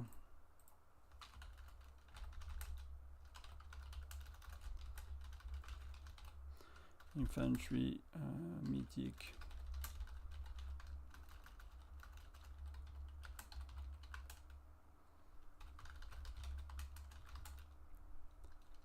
and belt. No worries, Christophe. Good night if you go to bed. Thank you very much. And guys, like it's time to be together. So I know it's not the most interesting content, but either you have questions about what we do again or something else, or it's just time for us.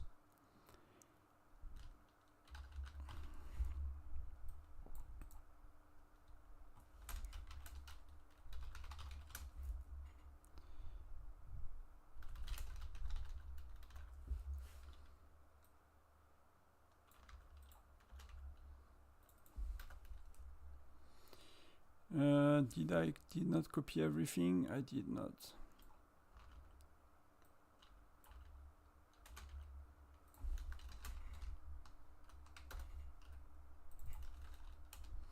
Marksman.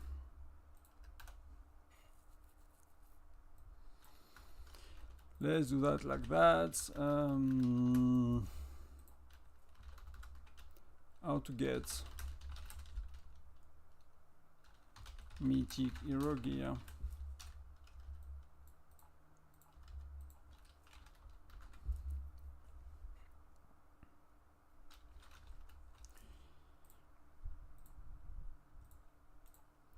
I forgot how the chests are called. They are called. Do I have some on my farm? Maybe. I think I opened them all. I'll include a bit.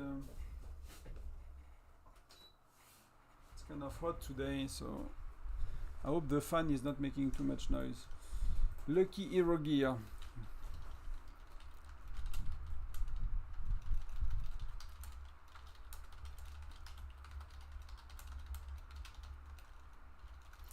In lucky hero gear chest. That.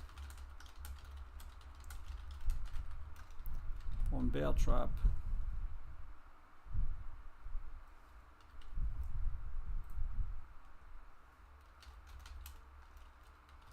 Other events for free to play. The most reliable is from the arena shop indeed.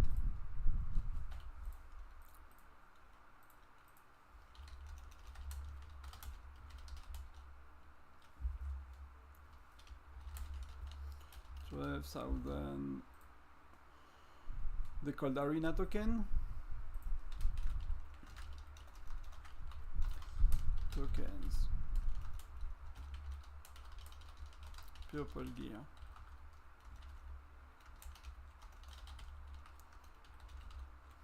So I guess I gave the enough kind of context, right? I'll reorder things later basically, but I think that's enough context for most people, that even if they are new to the game.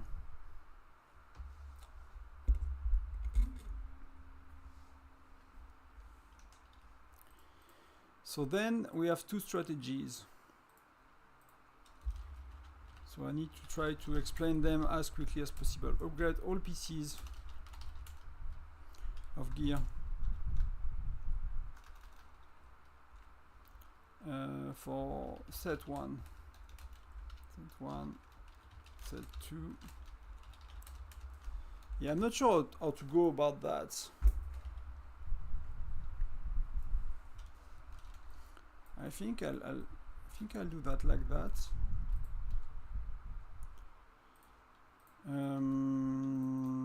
Increase it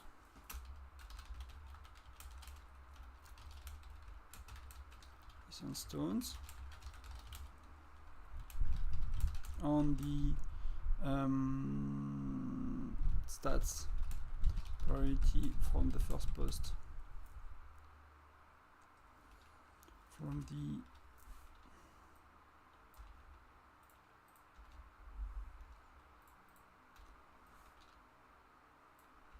hello Jill.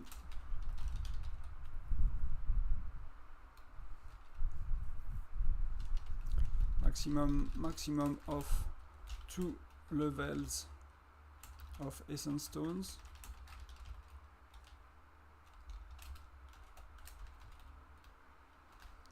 And suggested XP level of 20 to 50 max.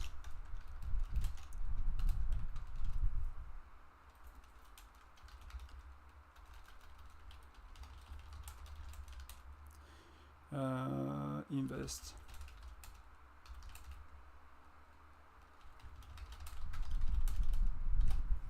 So I think if I had to give one advice to people without like going into much more detail, I think I'll do that.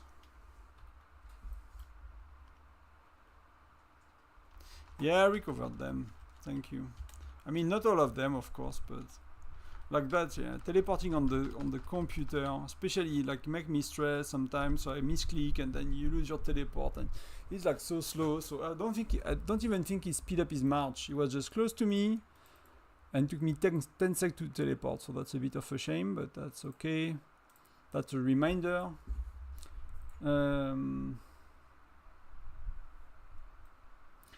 Have you tried to swap all 3 matches at Labyrinth led by infantry heroes? No, I did not, TomTom. I did not. It's possible that it works better. Someone asked me yesterday, and basically all that I know, I didn't see a difference outside of Alliance Championship, but in a preview state, the Alliance Championship expert basically made a lot of tests and looked at a lot of matchups and everything, and for him, it was clearly better to have in Alliance Championship to have infantry hero first. So I did not sort of trying in Labyrinth. It could be that it's actually better as well. For whatever reason the game is, you know, cannot explain. That could be, you know. Did you test it yourself? Like what was the outcome? Did it feel better, or let me know. General guidelines.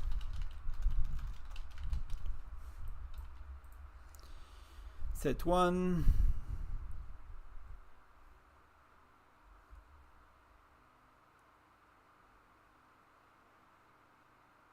Yep, my farm is FC8. That's my farm. And I killed like 80 million troops of power of troops, or 60 million. I don't know. I killed. It was just too fat. Like, was just accumulating troops for no reason. I never fight with it. I never kill troops, so it was just too fat. So power was not that far from my main. I still have you know, 12 million of power in my enlistment office. So I was at 555 million, 555 million power before SVS, and I think I'll be at, you know, 536. I might have lost 15-20 million power, which is actually, you know, if ever one day we need to transfer after state merger and stuff, I need to kill troops anyway, so I really don't mind. I just prefer to lose a bit of Lancers at that point. But that's my farm, yeah. And I'm actually happy that I transferred my farm, because yesterday was stressful.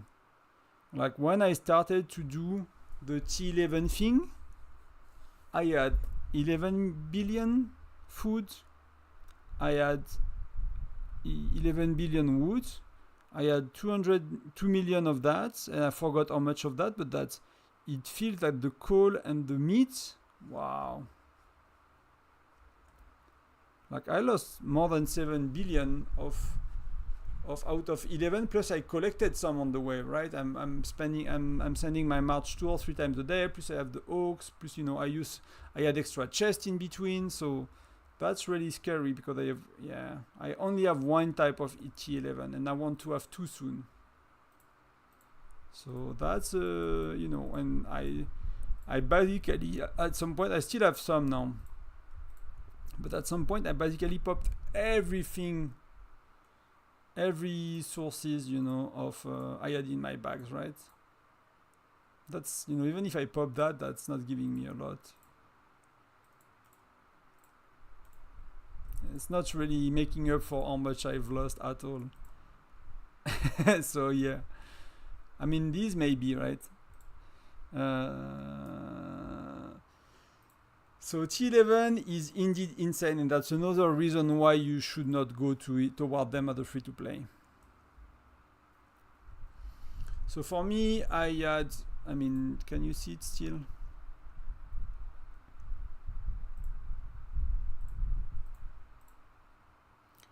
So that's what I've lost. So 1,400,000. That sometimes I lose more, sometimes I go up to 2+ million. I have 3 and something. But I did not kill that many before before battle phase, sorry. Usually I kill 2 million sometime before, and I did not do anything after I went to bed, so.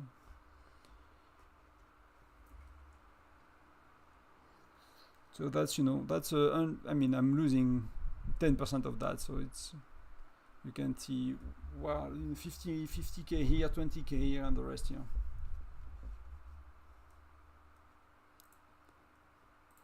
So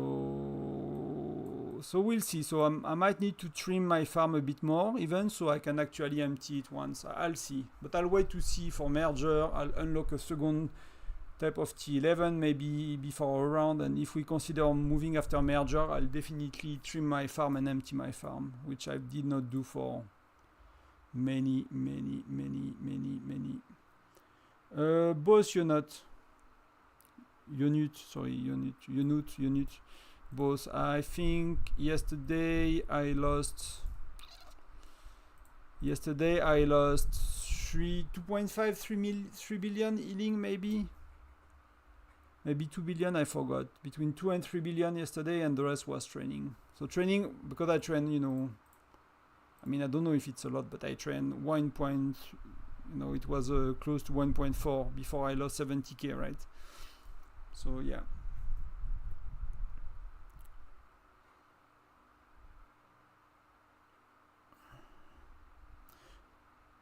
So yes, of course, what Jill is saying, so being like, you get points from injured troops, your own injured troops, and from troops that you injured of someone else, right? So is somehow getting injured by fighting, so either sending solo march to a turret, or being in the castle and having your troop being injured, and is killing troops, injuring troops of others. So having the highest, being one of the best troop level. So if everyone is fire crystal 8 in the castle, if you are fire crystal 8 it's help, or fire crystal 7 it's okay, but then if you are fire crystal 5 you're not gonna get most of the kills, right? It's gonna be other player. And for me, at least for us, because we have a very active states when it comes to fighting, if you look at the ranking, 4 of us are in the top, and the state is we in an hour we more or less burn the other states. Like it happened to us that we burned the state in 30 minutes when it was a dead state with not many targets, and usually after 45 to an hour there are not many people to burn. So it's burning people at the beginning of the event, when it's the battle day starts at 10 a.m. UTC, before everyone is burned and trying to make points. So for me, I made I made 215 million points. So I made 340 during the battle. So Tamer, for example, did everything during the battle. He did not participate nearly during the outside of the castle battle, right? But he was our rally leader. You know, he's very strong. So, but for me, I made 340k in the Sunfire Castle.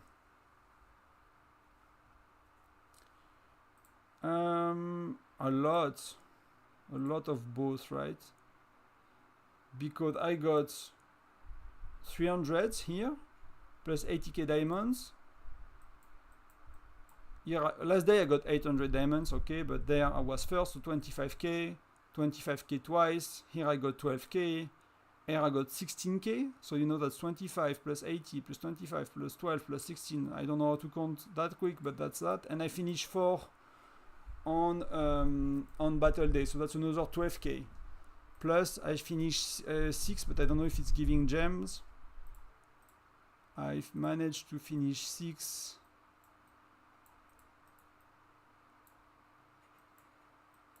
Where was it?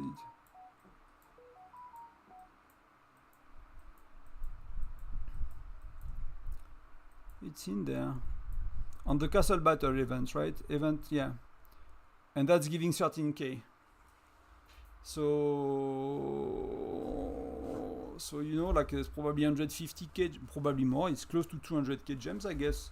But I burned 15k gems to speed up march to reinforce castle as well. So you know, it was with a cost on castle day.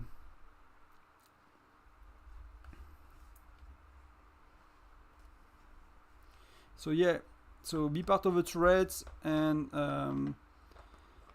then if you really want to make points, you just send a solo march to a turret and you spam click healing for, you know, the way back and forth, and you send a solo march and you click healing, and you send a solo march and you click healing, and then you go into a turret. When your infirmary is full, you go to a turret, and then you heal your infirmary, and then as soon as your infirmary is close to empty, you send a solo march, you know, and you repeat, you rinse and repeat.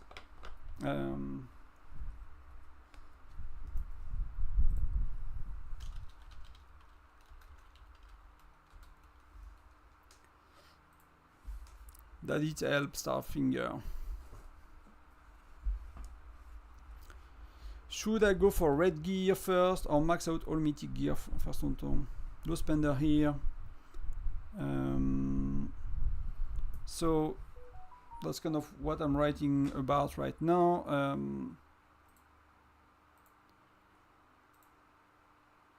It depends. You have basically two options, and that's what I was meant to say with the two strategies. Is some people decide, because mithril is getting a lot more expensive, right? For example, here I need 40 mithril.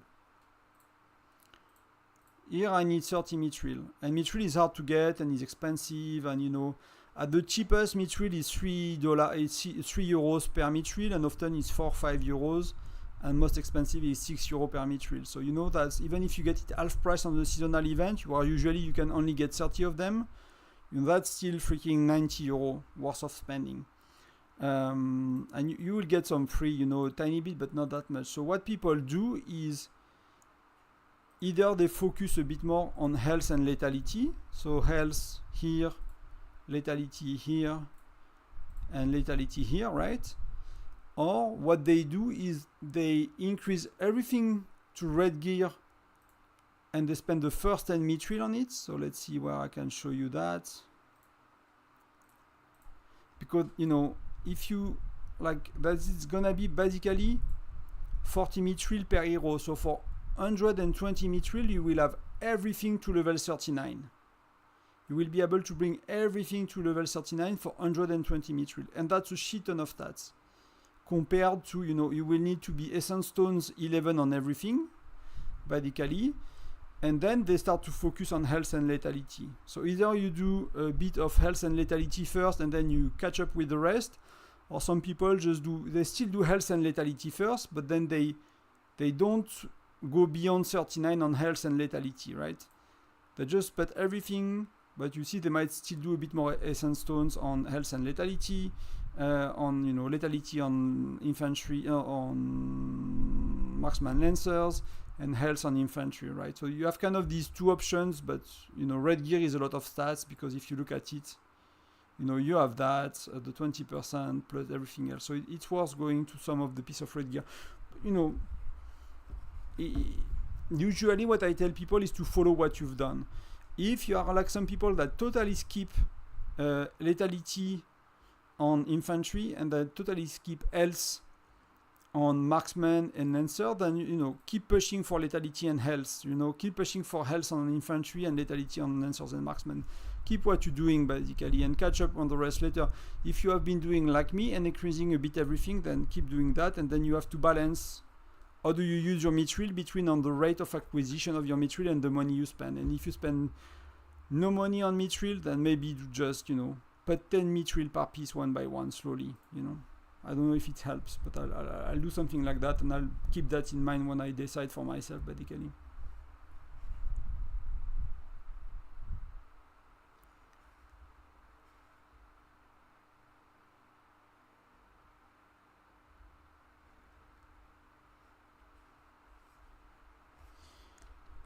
So let me catch up. Maybe we don't talk about the same thing. So let me know, Leon, if it's helping.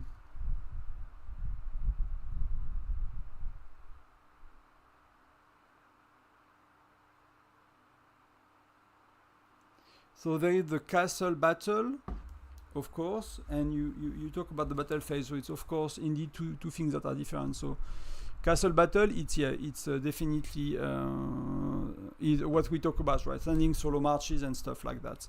And you're right, for the battle day, then it's burning other people. So it's either you can damage people with your solo march and rally, and you injure people and still make point on battle day as well. But other than that, it's actually killing people. So burning cities, basically. I don't know if I can see the in-game, but there is a difference to be made there, like you said, so that's fair enough.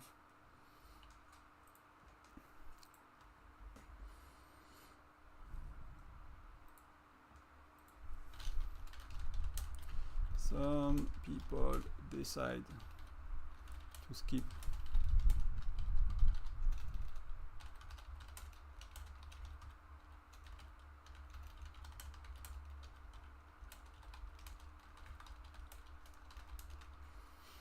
Lancers and marksmen.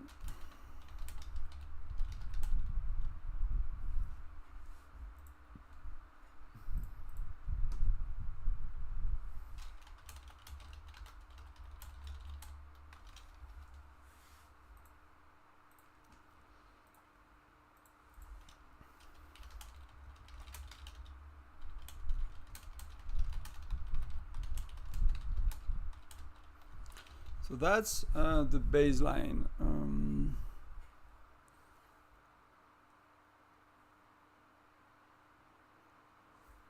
Did you do to me?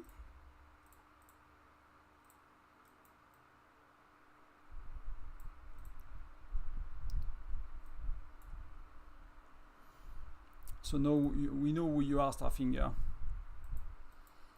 We know who you are. We know where you live.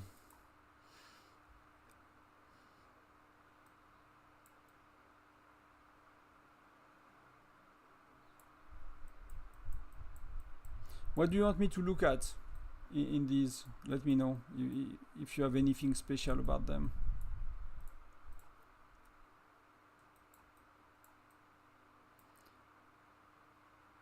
But see, like Supo was, I mean, I don't know, you might have one still, but Supo was with Patrick, right? So, oh no, but okay, whatever. It's not Supo, it's Ako, and then Moody. So Moody was, but that's weird.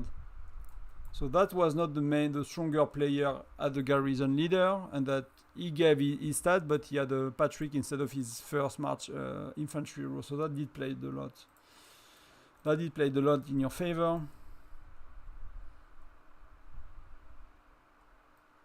The similar amount of troop, I mean, there is still 90k difference. Are these the same people? They are not the same people.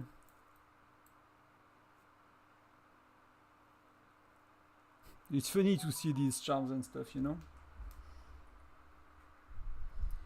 I'll just cut that.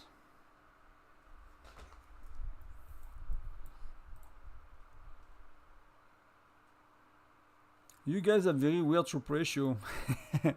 You know, you see it's early days, people don't know how to refresh the right troops, right? So why do you have so much health? Again, because they are not with their main... somehow they don't have their main gear here, right? So that you join as a... I mean, that's mistakes on your opponents, right? So they put someone that's not the strongest in the garrison. Someone else is sharing their stats, but they have a rally joiner setup. So somehow they use their main heroes, but they don't use their main heroes for him. Reyna is a good rally joiner, so that's why he used Reyna. But that's, you know, no gear, nothing, so that's, you know, translate into health being terrible for them. You get bit better lethality, that's, you know, similar, that's equal, so you beat them, right? Even if you have less troops, so that makes sense here. But that's clearly big mistakes on their part.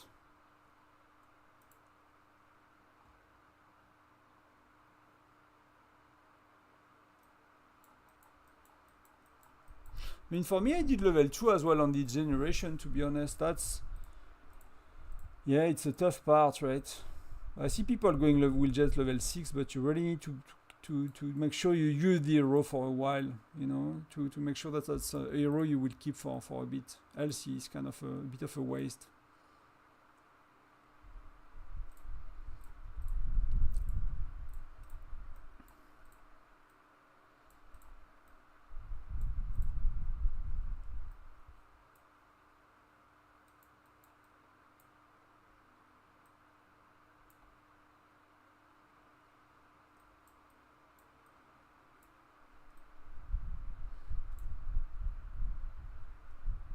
You're in a good spot, right? It's all decent. I'm not sure about the stats on third charms, but health he has 100% more. So what's the difference? You have a bit more lethality. So why do you win then? What's going on? Because he has a bit more troops.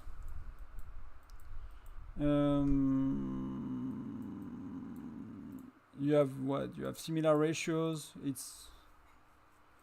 you guys use both splits. Defense, he has more health, so that should give him decent edge, right? He has 100% health, 35% defense.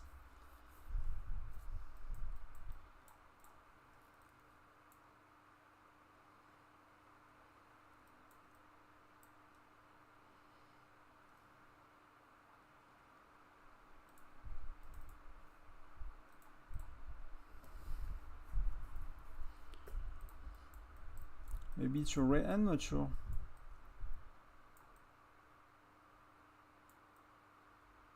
Yeah, it's a bit weird, right?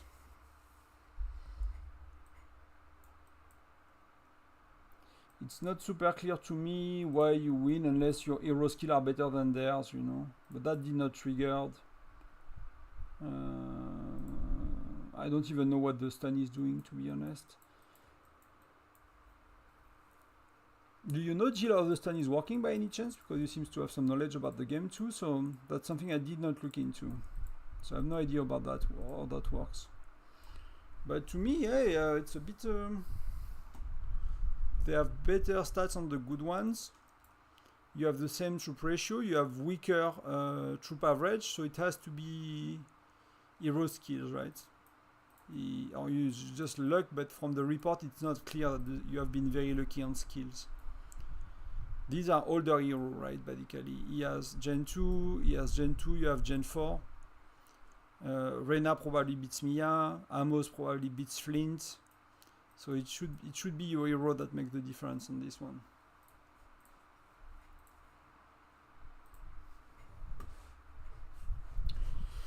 For me, I think I'll go a bit. Yeah, I have very low widgets as well, and I think I'm gonna change that. If you look at my heroes, they're all 3 or 4. But you know, widgets are good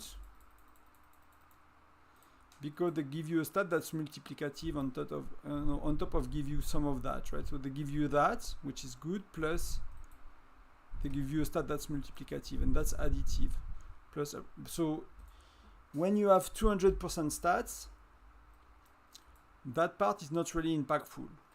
When you start to have 500%, it's another story. When you start to have, like me, 1000%, it's a lot more, right? So the widget, I think, for me, it's okay if people don't have them high in Gen 2, 3, 4, when they are, you know, low spenders, free to play, because it's not gonna give them that much stats compared to, from that point of view, right? It's gonna give them a lot of stats here.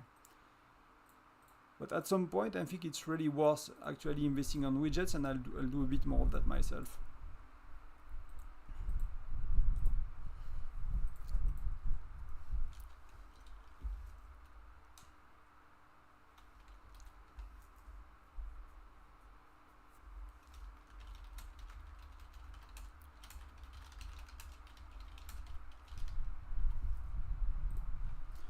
I just need to check that. I don't remember from the top of my head.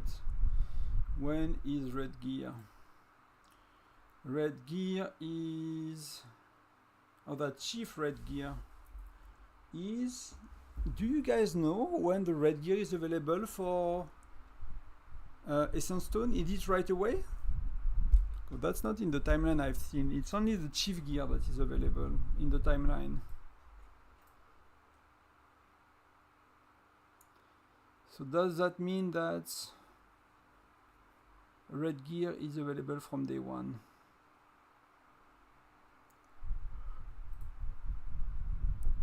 I wouldn't know, to be honest.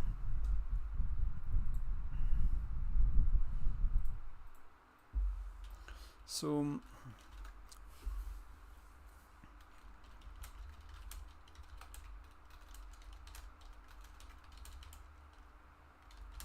true.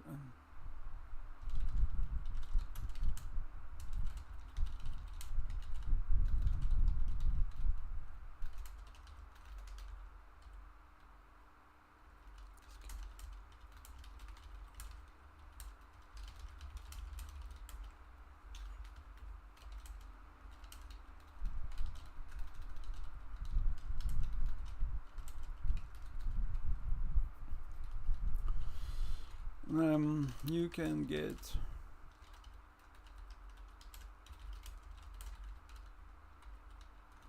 Labyrinth shop and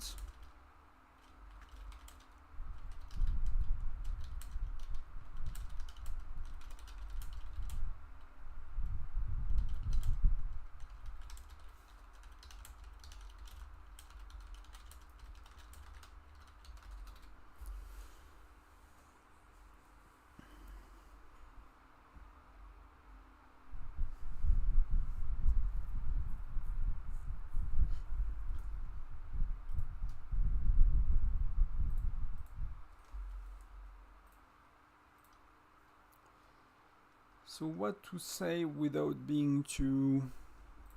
Like, I used to make very long written guides, but I'm trying not to be too long and to be simple and give more detail in the video.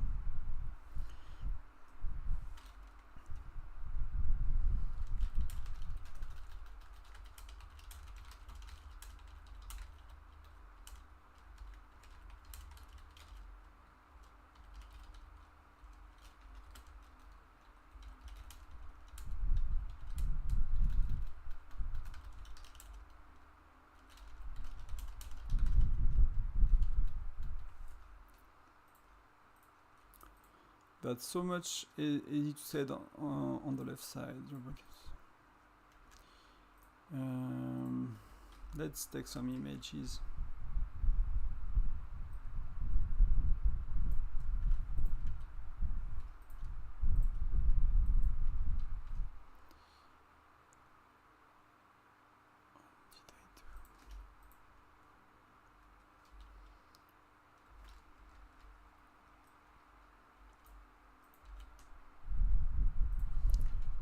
Did not do that way.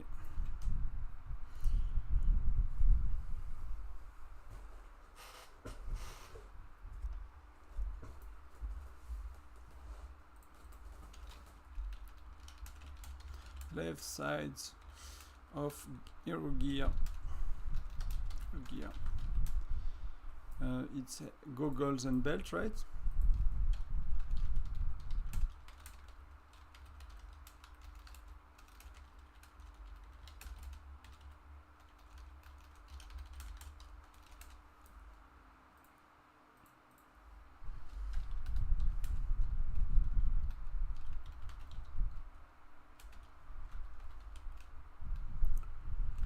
That's a bit mouthful to write. It's a lot of things. Let's do like that. Expedition,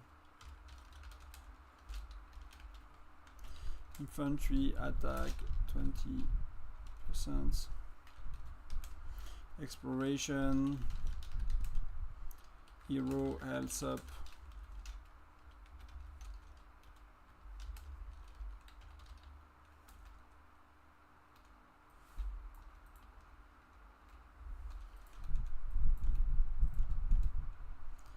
that's defense 30%,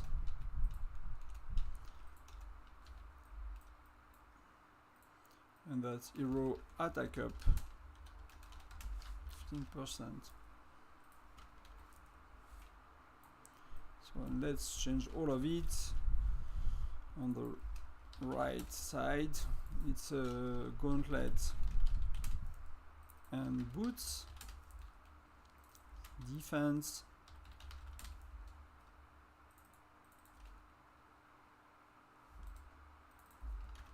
that's infantry,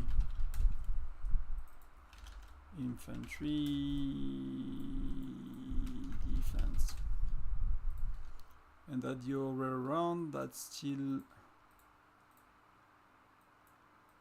no, that's health up, and that's a hero defense up.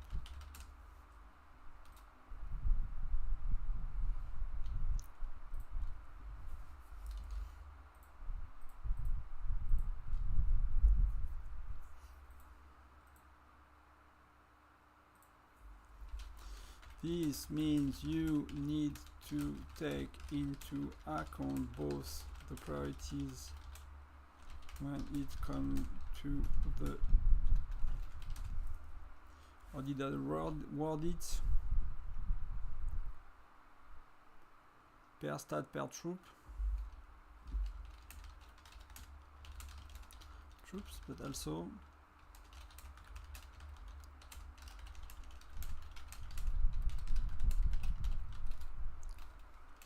the video linked in this channel cover that in details with live examples.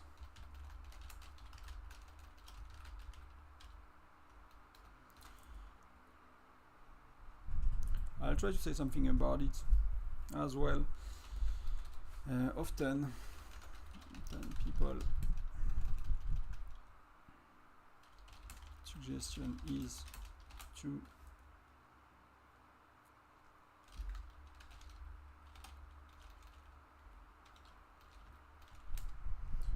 prioritize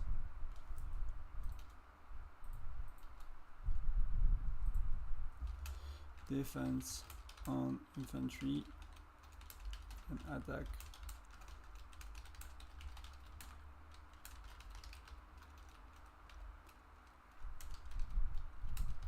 ignoring the exploration bonuses.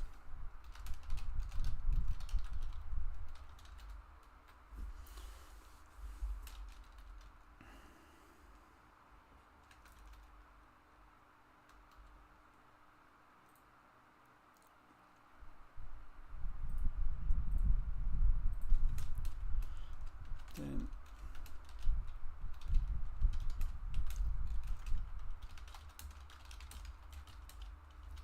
I'll do something like that as well, to help a bit people understand we don't care about XP and everything else. I assume I'll run out of space, but I will reorder things later. That's really sad that on Discord you cannot have a way to reorder your own post on your own channels, like as an admin. That would make my life so much easier.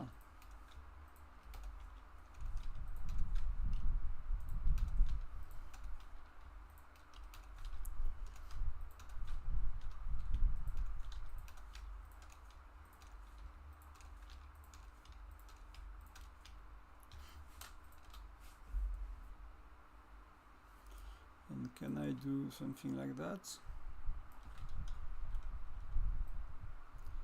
So it's breaking the formatting a bit.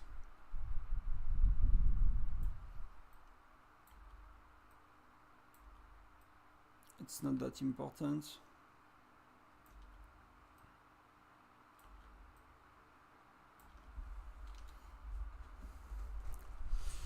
What do you guys think? And maybe before I do,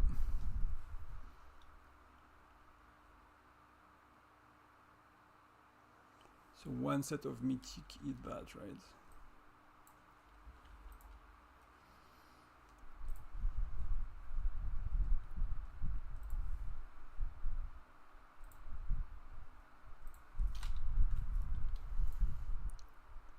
Priorities.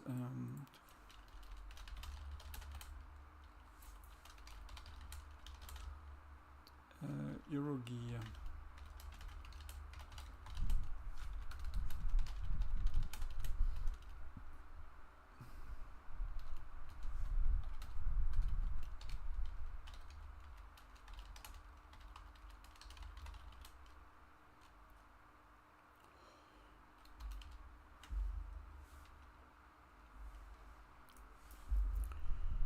To not.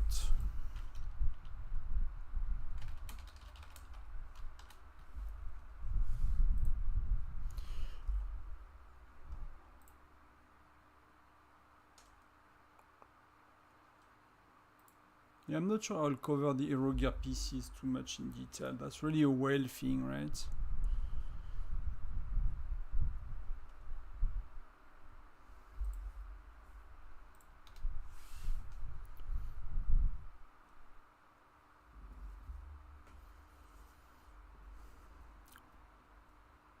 It's gonna take me forever to get that Discord ready, so that's also why I want to wait a bit, because there is a lot of channels that are full, but they are basically full of outdated information that I've written, you know, 6, 12, 18 months ago.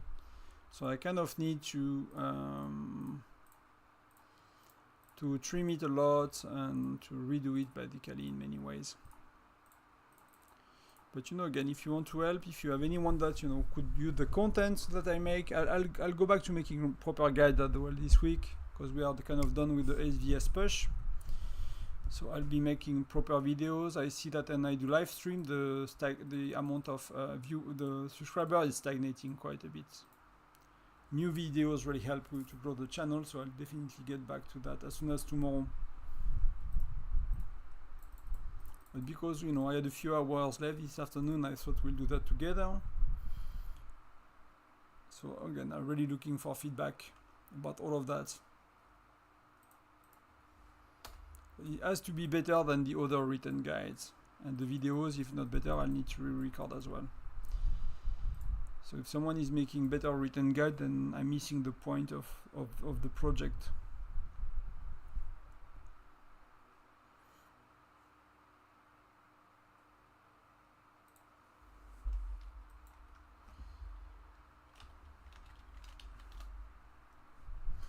So how to explain very simply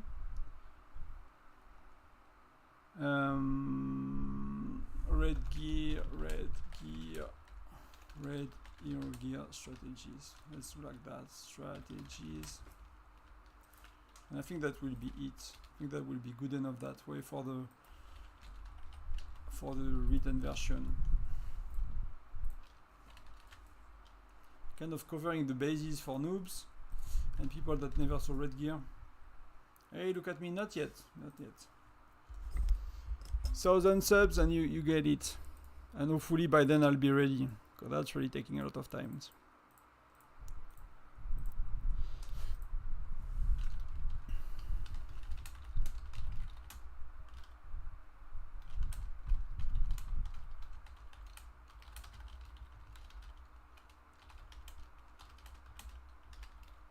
Similar pace.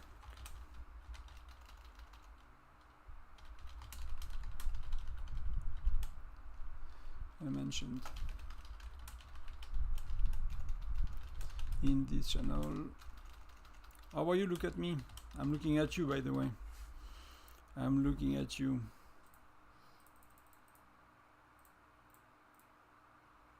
I might ping, you know, I have few people from my alliance helping me. I mean, I'll write a bit more and they will give me feedback basically on everything. So I might pick 1 or 2 of you as well a bit later. I want to populate more content before, but you know, I want the structure of the Discord, because that could be, you know, if I expand everything.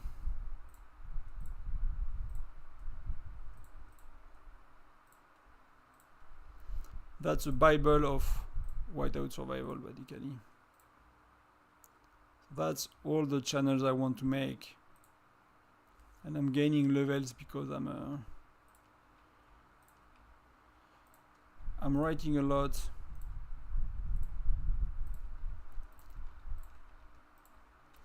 So that we don't care about. So I've set up the bot, so everything like the back end of it, everything is ready. It's only content that needs to be added now. That's only the content. Everything else is kind of okay for now.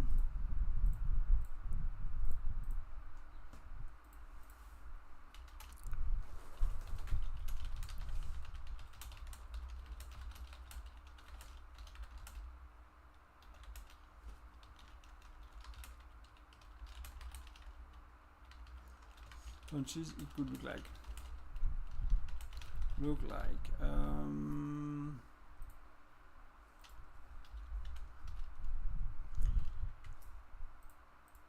Gauntlets and belt.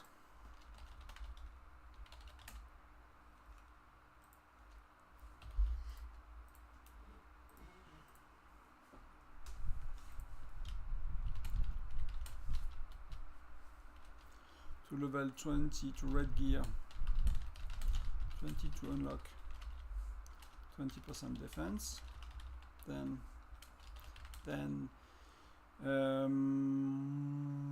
belt, no.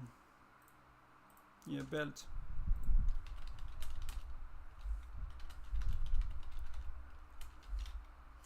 %50 defense.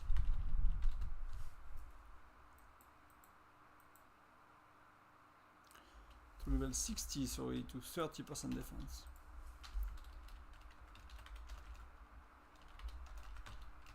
That stage, unlocking level 100 for 50% defense on head on gauntlets.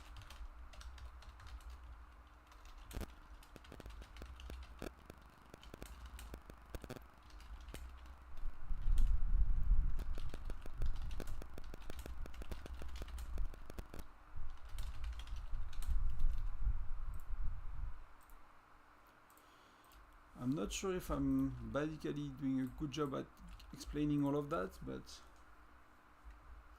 yeah, the Bible, I don't know if that's the right word, but you know, kind of I'm thinking at the same time I'm speaking, so, but kind of the encyclopedia, I guess.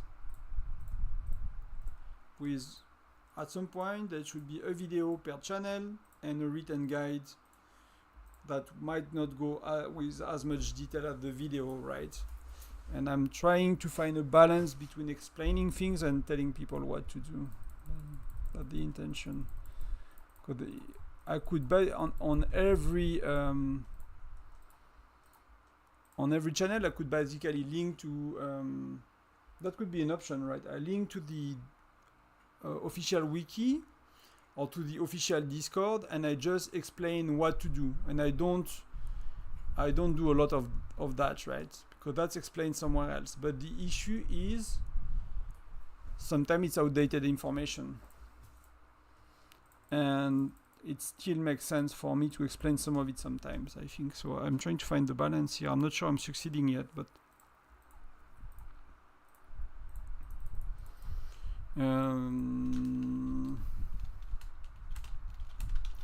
look like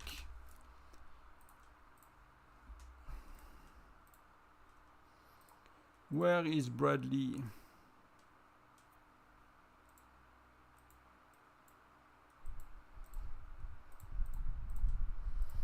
Where is our buddy Bradley? He's not here. I need to swap accounts. I don't know for you, but super hot day. Like, wow, I don't know how much is it in the room with the computer, but I'm not feeling very chill.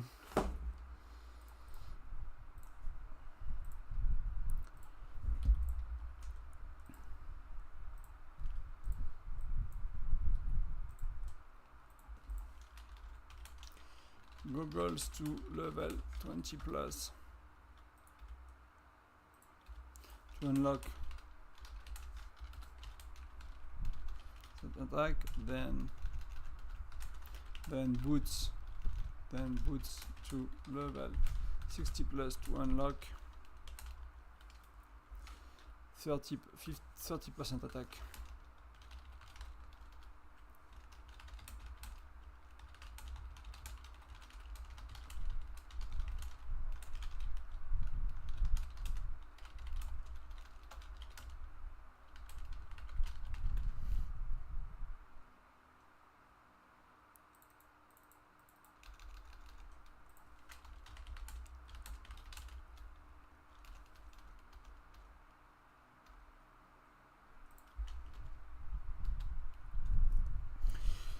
Upgrade all, so similar space. If you use 10 mithril per pieces, 10 mithril per pieces of gear, of red gear, you can get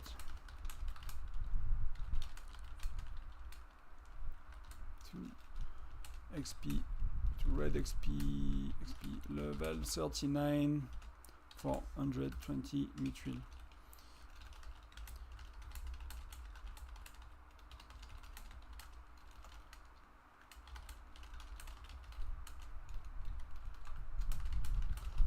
Arena.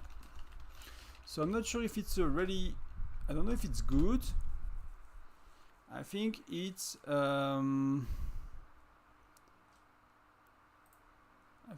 okay to start with.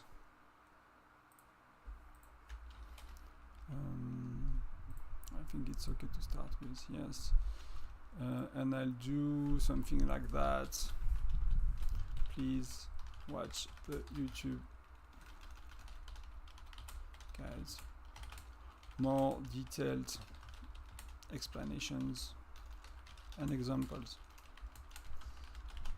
I guess that's already a very long guide, and I'm debating if I should keep the video at the beginning of the channels or not. That I'm not sure. That I'm actually not sure. If you guys have an opinion, if you would, like to see the videos first and then the written explanation, or the other way around.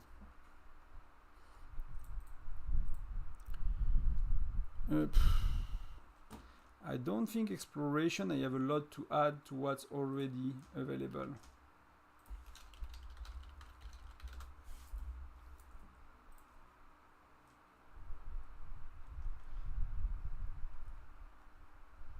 Oh, but that's terrible.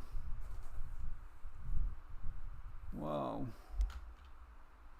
The guide on the official Discord is terrible from that. It covers like Gen 1.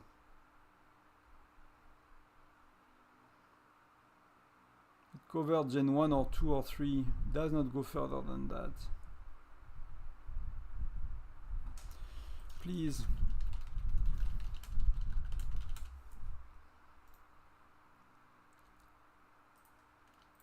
Please look at for basic information and lineups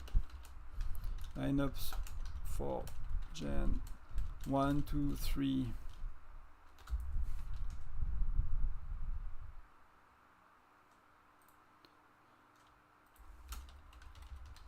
Official. I don't know why it's not linking Whiteout Survival Discord. I'll see if I find online something better. Exploration Whiteout Survival. Because it's really not something I want to spend too much time on. Maybe I do like a top 3 tips from Tonton or something like that, but it's kind of very simple stuff. Or we need Jill to or we need Jill to make us a guide for that. He's better than me for it.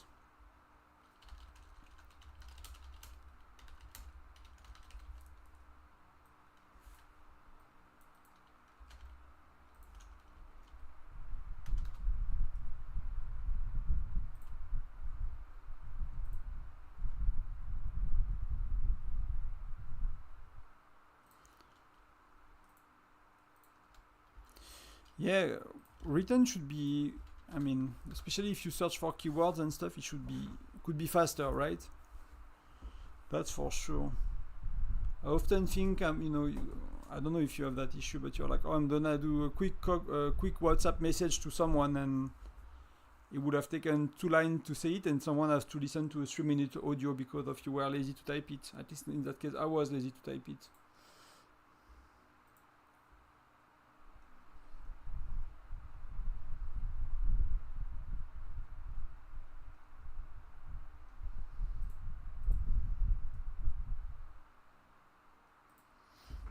I don't know if there is a good guide out there. Like, I don't follow Reddit. Do some of you follow the Whiteout Survival Reddit channel? Is that any good?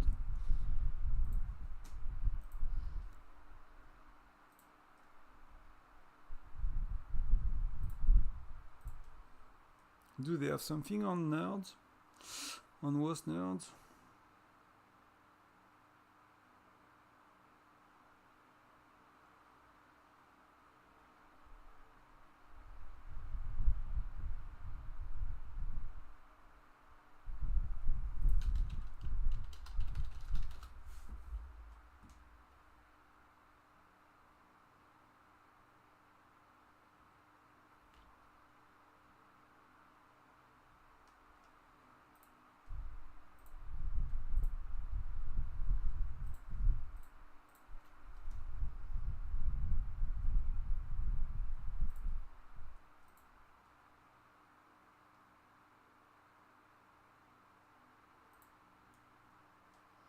Yeah, no, they have nothing. So yeah, so I'll keep it at that. Arena, I have my old guide, so we'll simply reward it. Simple yet useful summary of various tips and guide I've heard and watched in Arena. So I'll shorten things a bit. Simple tips. By taking the habit to look at the other players' heroes, you will understand what you can beat easily. That's something took me a while to do. I'll just, you know, clicking. So yeah, some people don't understand that some heroes are very good in Arena and they should be avoided, for example. Improve setup, see on your image below. Okay, I missed a lot of things.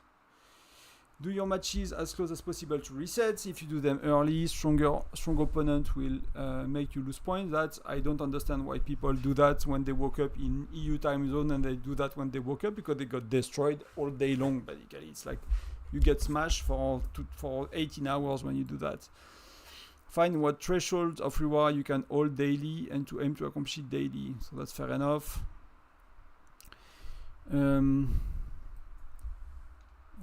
Consider buying 1 to 5 extra attacks for better reward.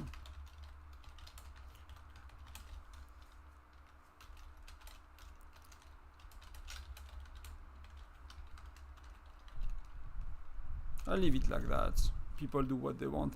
If you lose against a player who seems less strong, it's likely because they have good heroes for Arena. Example, Alonso or Bradley.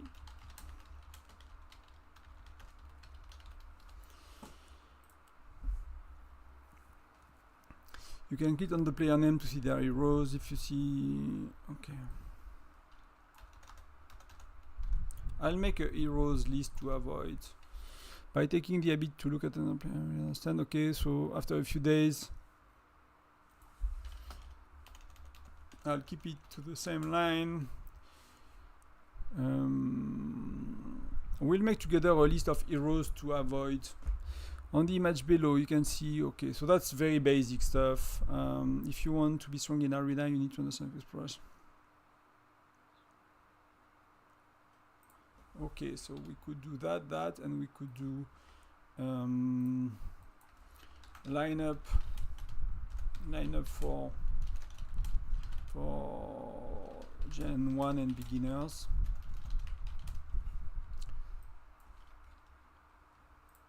So that I think I've made it in the past. That's, you know, why not keeping it? That costs nothing. Heroes, and we can do heroes to avoid fighting against.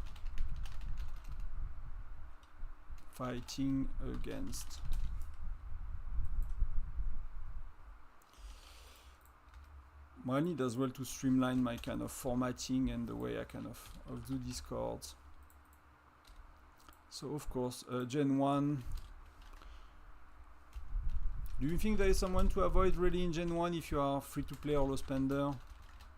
I mean, if someone has Geronimo, of course. Is Geronimo so strong? I don't really remember.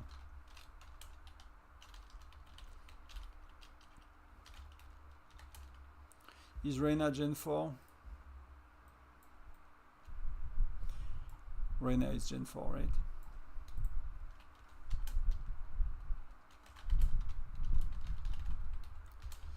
Who is really strong in Arena in Gen 5? Nobody, right?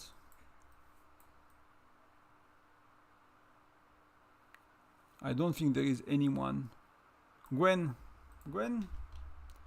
Would you avoid Gwen? I had her max, so I don't really realize, because I had her max immediately in Gen 5. Gen 6.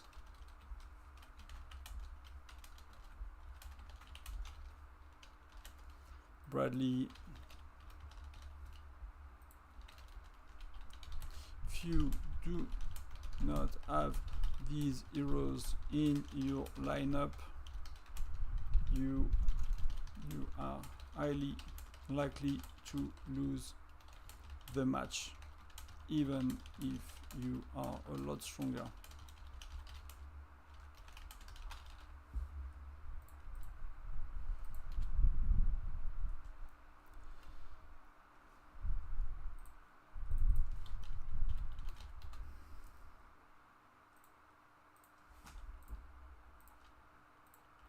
We'll do something like that.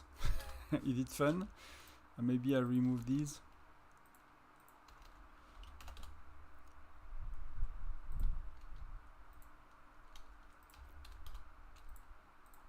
So maybe I need to, yeah.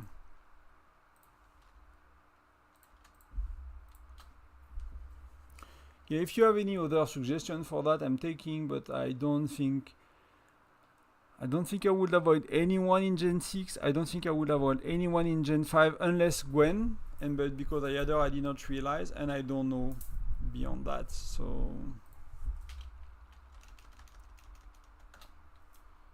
I need to research. Facilities. Do I have something to say about facilities beyond what's already on the official Discord, to be honest? Let me check.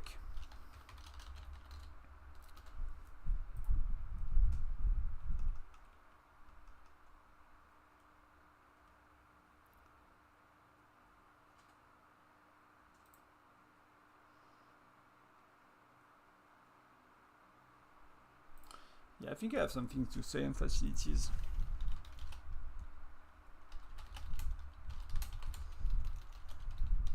That's a bit boring, but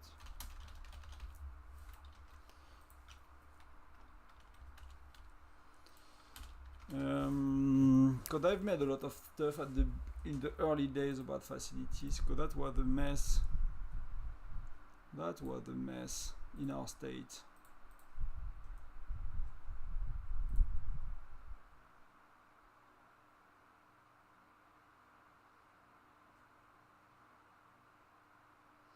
I need to find it.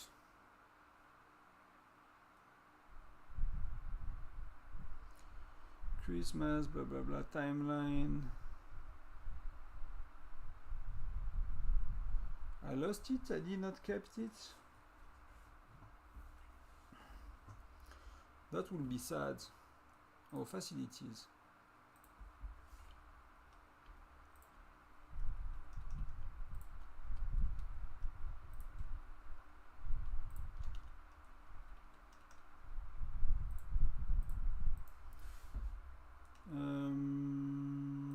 source plus, okay, let's make a copy of that.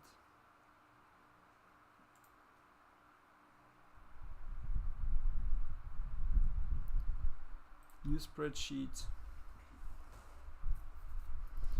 open spreadsheet,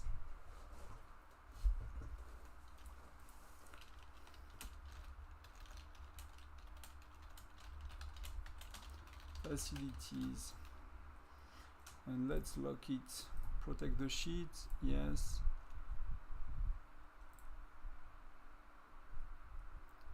And data,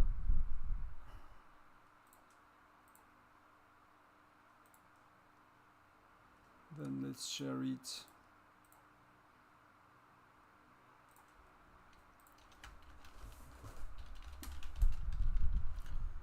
Spreadsheet to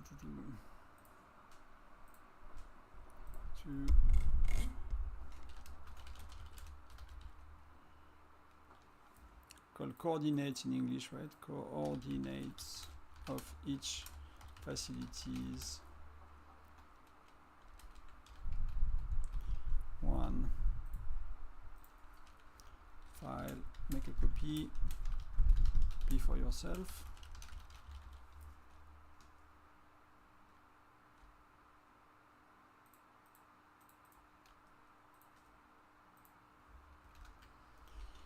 To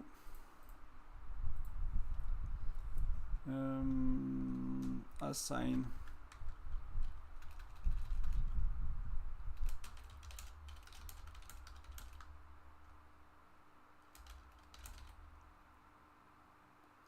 each for your stronger identity. I think I'll spend more time a bit later on that, but that's a good start. And there are other things I want to basically put, which are from the official Discord.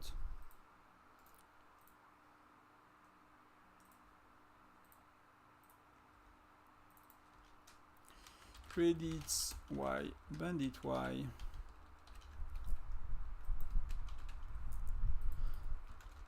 This map.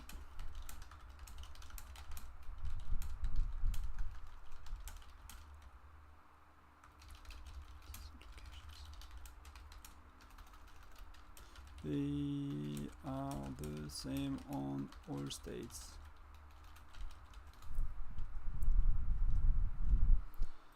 And the next one we want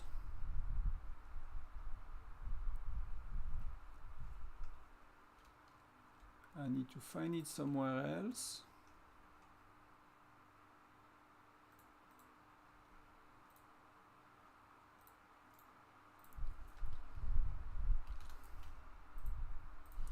Let's do like that. So credits again, Y bandit Y. In this map, we'll see a suggested arrangement, optimal arrangement for distributing facilities within your state and an effective passing for building flags. And that's gonna be how to read.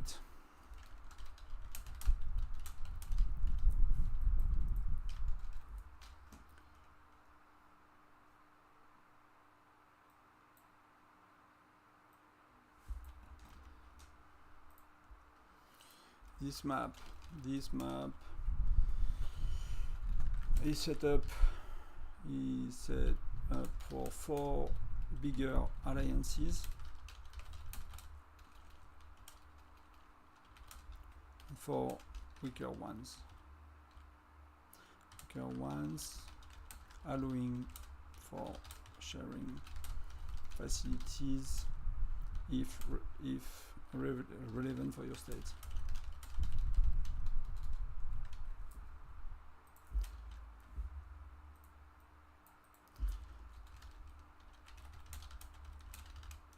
Are shared that way.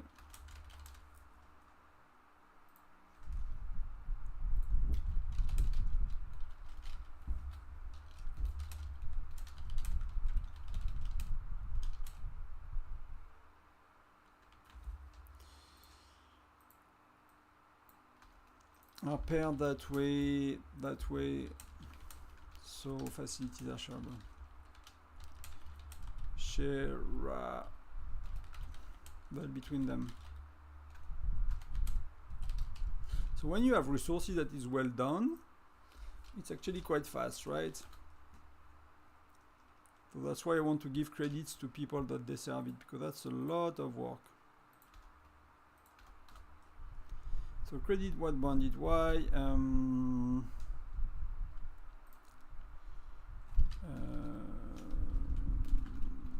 So first,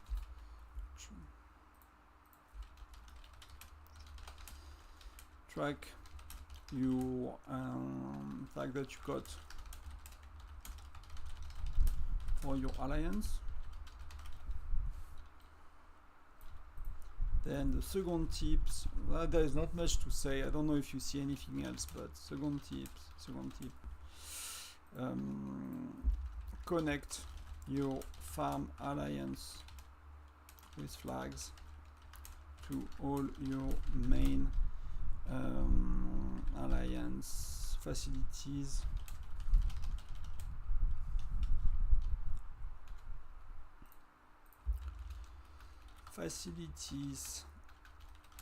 I actually forgot how it works. I did not do that for so long. I forgot a bit how it works exactly. What are the timings? So they have a protected state. They have an occupiable state.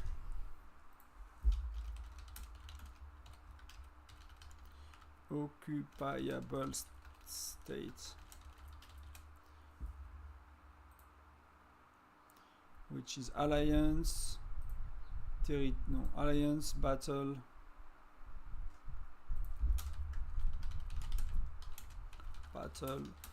occupiable tab. In these states, the facility is inactive and does not give you, grant you the buff.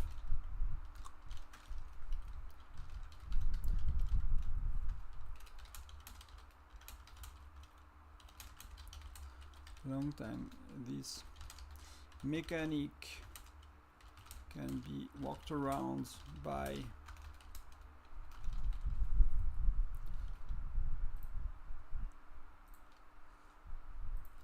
which is called resetting a facility.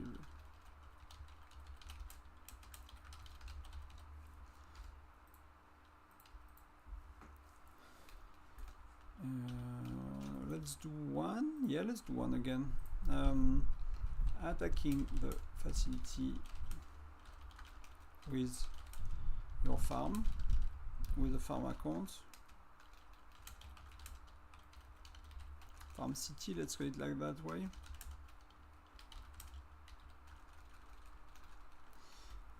Capturing the facility with your main alliance.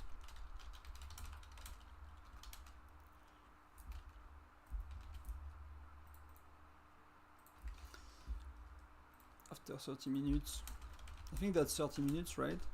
After 30 means the facility will be back as protected.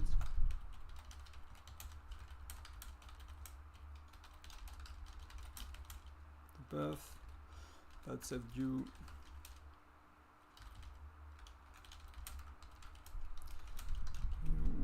hours of waiting.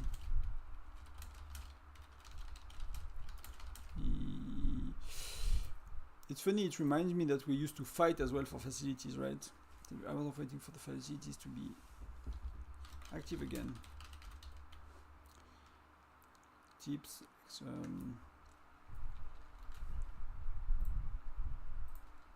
Tips have a player assigned to reset these.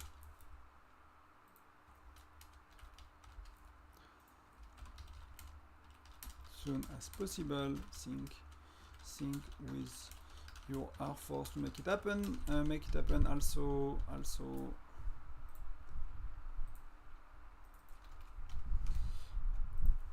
so you can delay.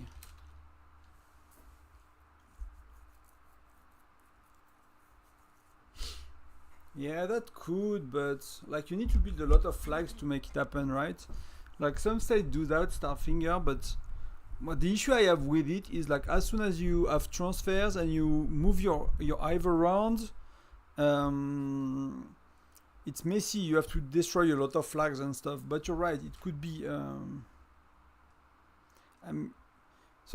Yeah, that could be like. I used to have like a tactical guide for SVS, so either on offense and defense, so guerrilla kind of stuff. So, right? So if someone is teleporting, then you put an empty flag at their spot, or you put a statue, like that kind of stuff. So people are less likely to teleport in the middle of your hive, right? The last thing you want is when you have a hive like us, like is having someone that teleports here, right?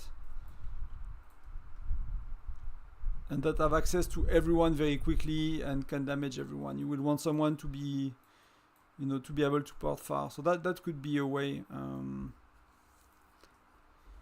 I've seen some alliance doing that and they are chill, but that's more, I guess you are not in the top alliance of the states probably.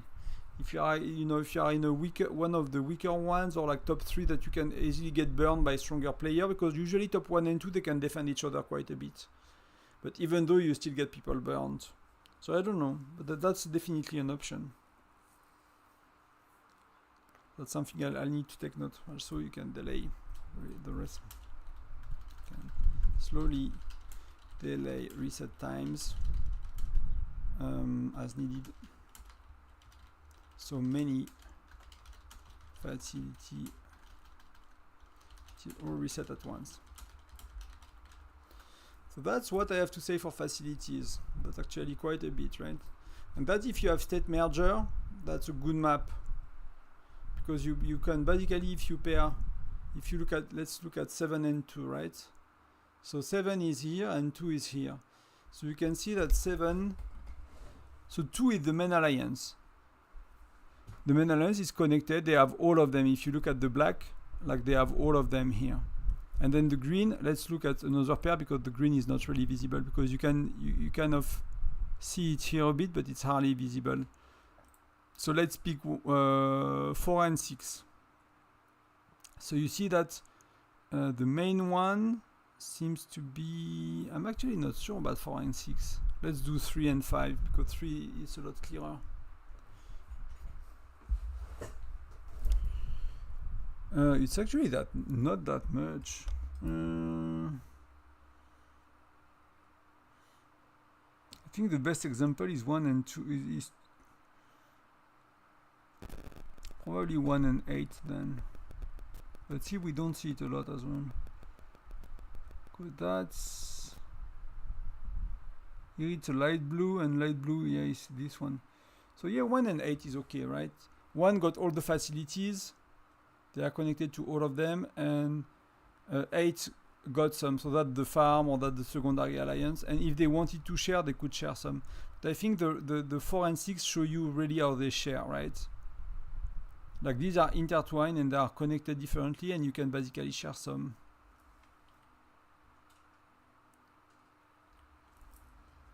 Yeah, I'll have a look.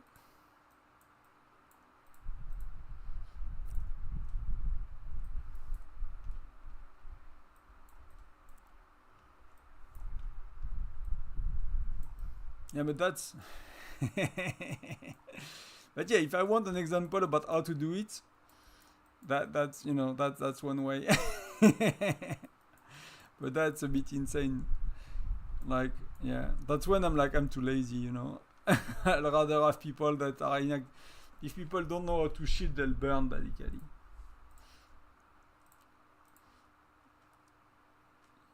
That's decent power actually. Hello, salut, comment tu vas? Comment allez-vous, comment vas-tu?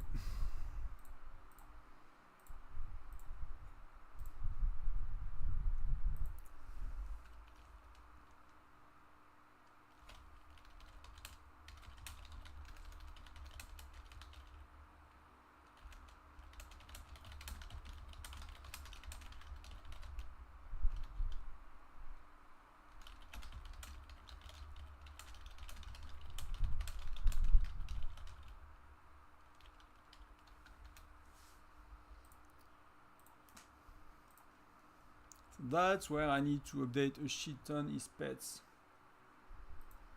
And I'm hoping that some people did some work.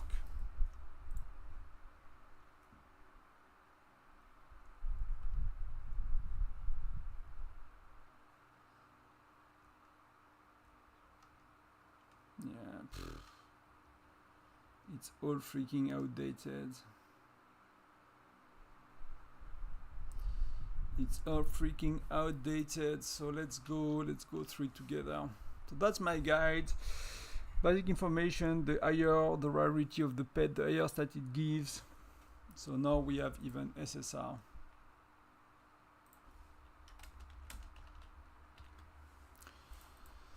The pet level is giving stat, attack and defense.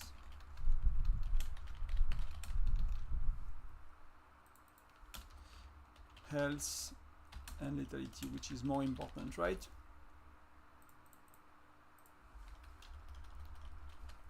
Yeah, wild marks, I think.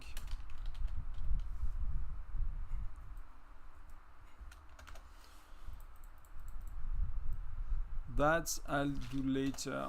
I would suggest to, okay, I'll rewrite fully.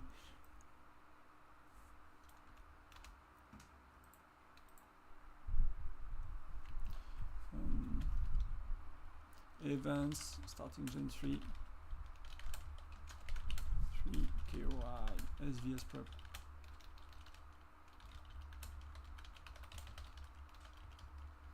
Will give you points. Points for pets items.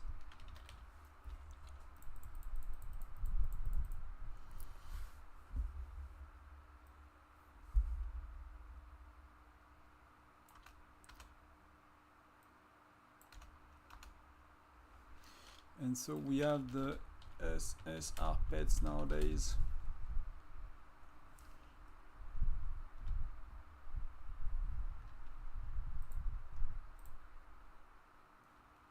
That and remove, that's outdated.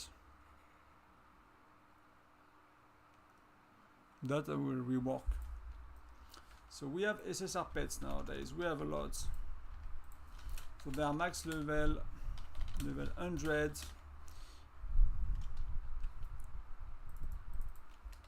Give great stats per level. Not yet. Oh bah c'est cool ça pour votre SVS. So they just want third SVS in back to back in a row, and the Discord is not public yet. It's public at 1,000 subs.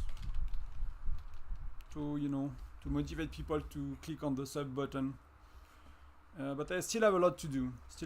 But that's why I'm working on it. Wanted to hang around with you guys. I'll see. I might go soon. Wi-Fi is home, so yeah. So it's like 45 minutes. She came back a bit sooner, so it's 45 minutes before bear, plus 30 minutes of bear. So it's a bit long to just, you know, to just have her wait on me. So maybe we finish pets and I'll go for today. Maybe that'll be good. Give the higher stats per level, and we have many of them. We have a shit ton.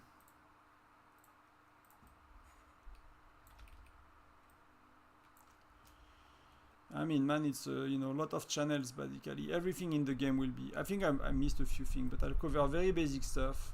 Basically, one of the ideas is you are R4 or R5.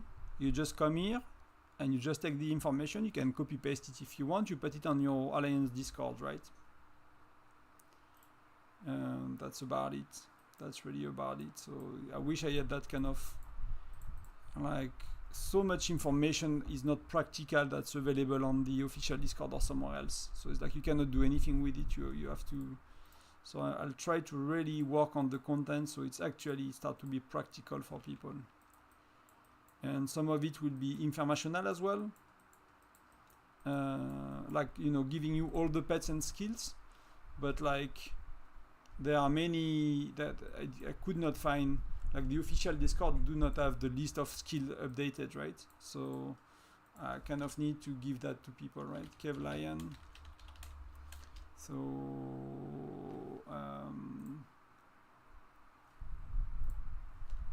extra all troops attack for 2 hours, CD 23 hours, right? Cooldown 20. I think they put all pets on 20 now, right? The elk CD minimum. The tapir is 23 hours, but this dude is 20 hours aware, right? Okay. So then we have the gorilla, the snow ape. Extra march deployment capacity.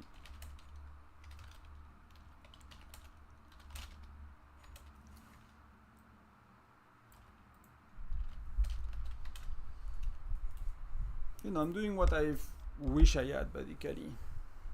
That's my intent with the YouTube channel as well, is like, you know, I'm making guide for Tonton a year and a half ago. And at the same time, by doing so, I'm learning a lot. So then we have the saber tooth tiger, which is extra increase troops lethality, so that's amazing.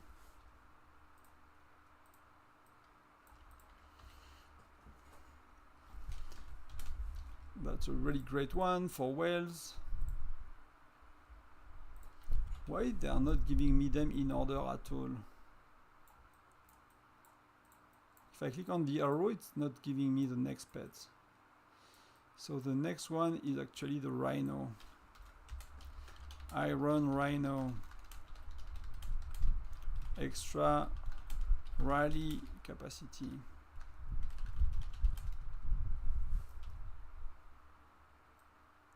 That's what they say, right? That's exactly what they say. So then it's saber-tooth tiger. Then it's the mammoth. And the mammoth is increasing troop defense. Increase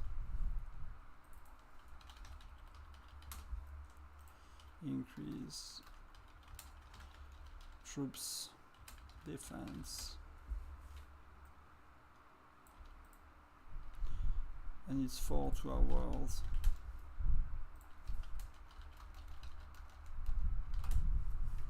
And you know, I'm learning a lot, and I had good refreshers, and like that idea of starting over at some point is really exciting as well, to be honest.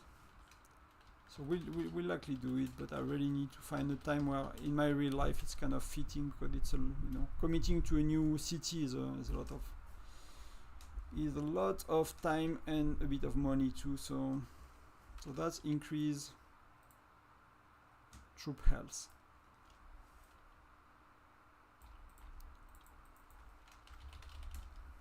So that's 1, 2, 3. That's 6. So did I miss one? 1, 2, 3, 4, 5, 6. So then the next one we will have is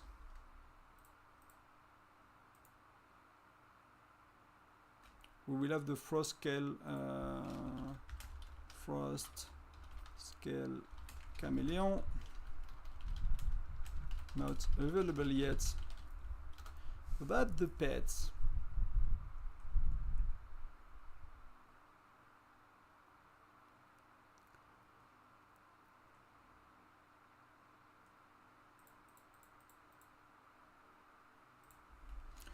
That I can remove, I already mentioned. So yeah, if you have friends starting the game, please, you know, send them to the channel.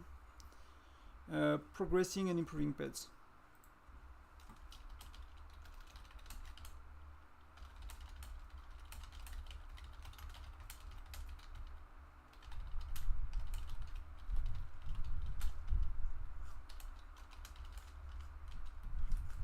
So I'll do 5-10 minutes, guys. I'll go with the wife a bit after.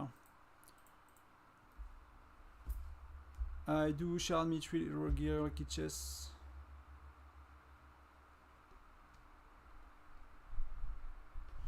Oh, you do everything.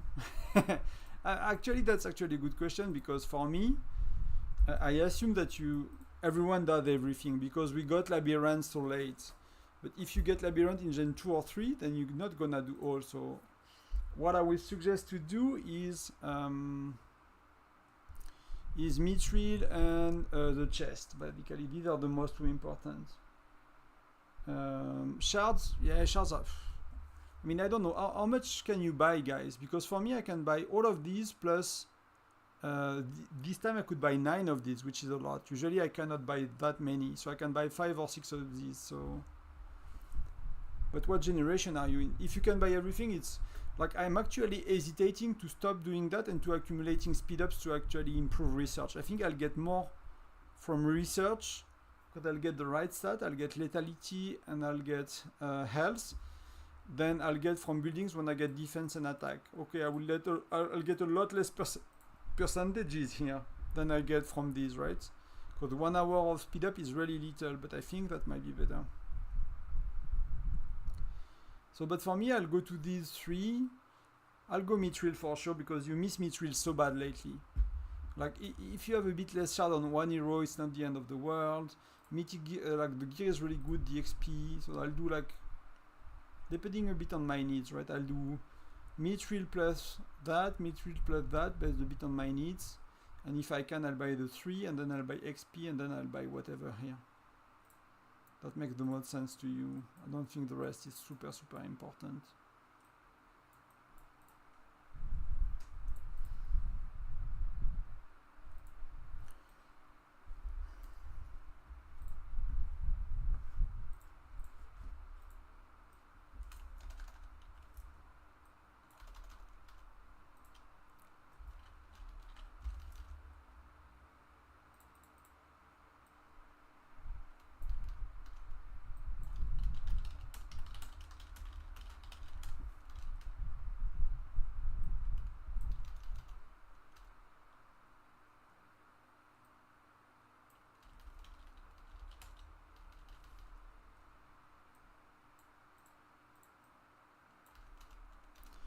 So is that still accurate?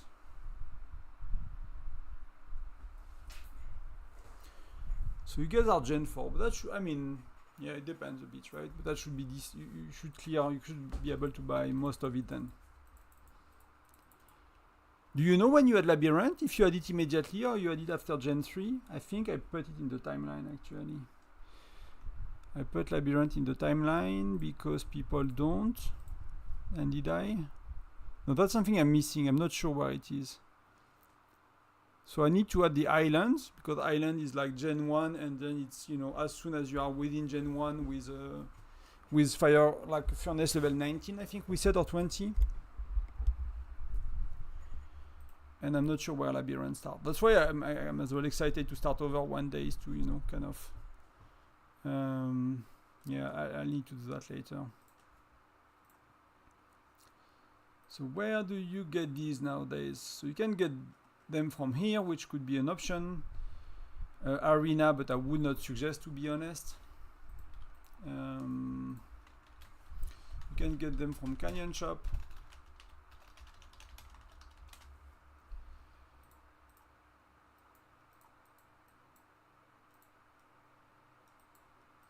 You don't get them from Foundry, you don't get them from State of Power.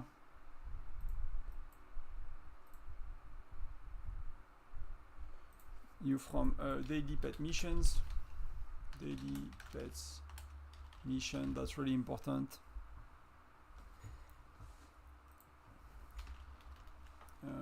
Leveling pets. So we'll do leveling pets. That's why I'll do my kind of trick and refining pets. And that's really, really important. So we'll try to put refining pets give you lethality and health. So there is something I must say as well. Pets, here it's really important. Where will I say it? I'll put it as well with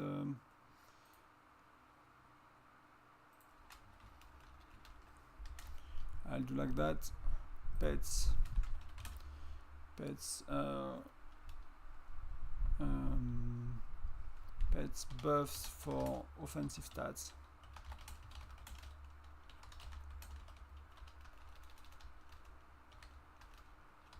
Lethality, defense.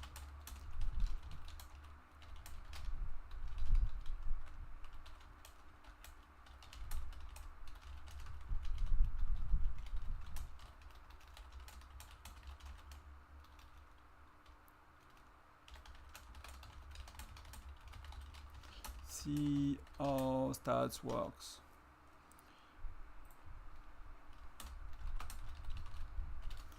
Okay, so that's really important. People must know about that.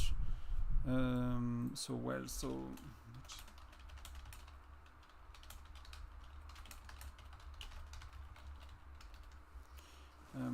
should.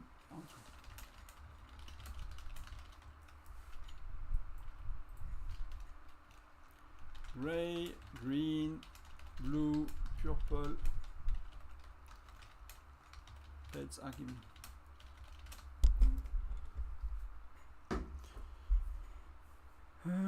You don't get all stages, labyrinths. That's amazing. Can you imagine if you start labyrinths immediately, nearly, plus you get the island at level 19, plus you get, for example, nowadays you get the bear stuff, so that's a lot of resources early. I don't know. It starts with one. So I don't know how easy it is to do 1.5 million damage to get the. But these are 50 million meat and stuff. So that could be really a lot of little buffs compared to compared to when I started. That could be really cool to start with, like, labyrinth and everything, right? So yeah. So definitely hype to do a project restarting basically everything and committing to it, because I know not only in this game, I know many games where people say they would and they never do it on YouTube. So I'm the kind of person that can do it basically. I have no problem with doing that. I've been doing that on many games many times.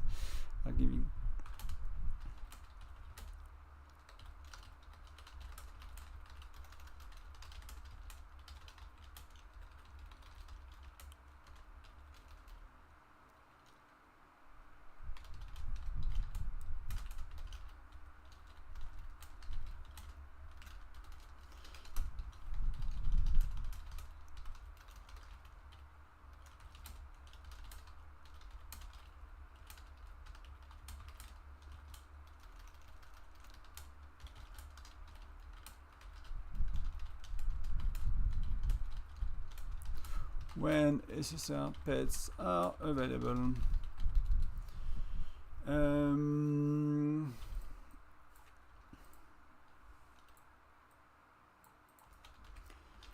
Refining pets tips and tricks. Refining pets tips and tricks.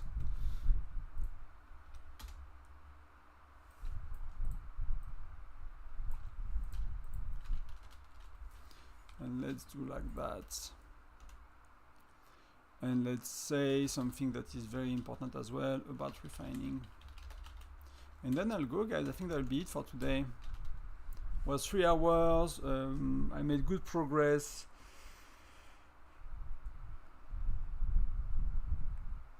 Yeah, I agree. Speed ups are very expensive, but you reach a point where for me, because I don't buy, I might just start to buy the buildings to unstock myself from it. But like the buildings I can improve with this kind of decoration, they are level 5. They start to take 5, 6, and then after until level 8 it's okay.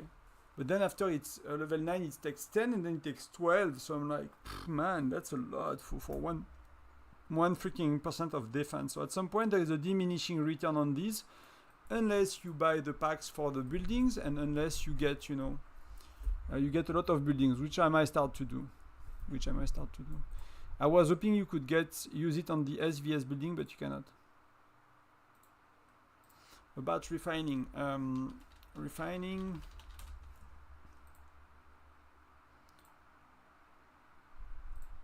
How do you explain that? So how do I explain that refining has different level of quality? Do you have a pet that's good for that? Refining has different levels of quality. Gray, green, blue, purple, and orange.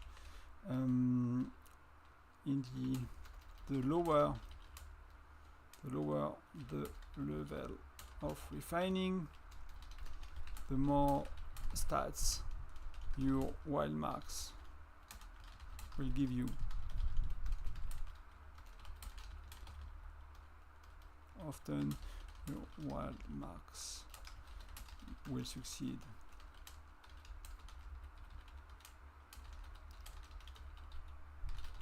Your stats instead of decreasing them.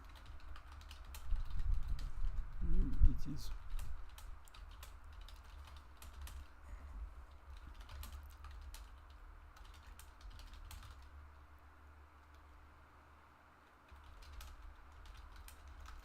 Gray to green to blue, etc. So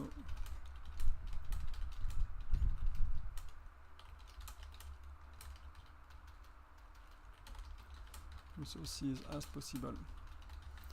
Big whales and rally leaders might want to consider buying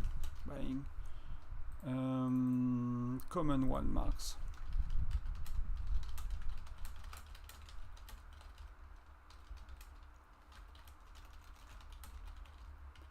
Player do spend millions. Gem on these. I guess that's really it, right?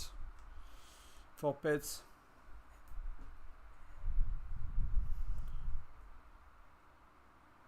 It's like crazy for free to play in early days, you will get burned. Yeah, I agree, Starfinger. Like Crazy Joe is a bit tough at the beginning. You get burned, you need to be very careful with reinforcing each other.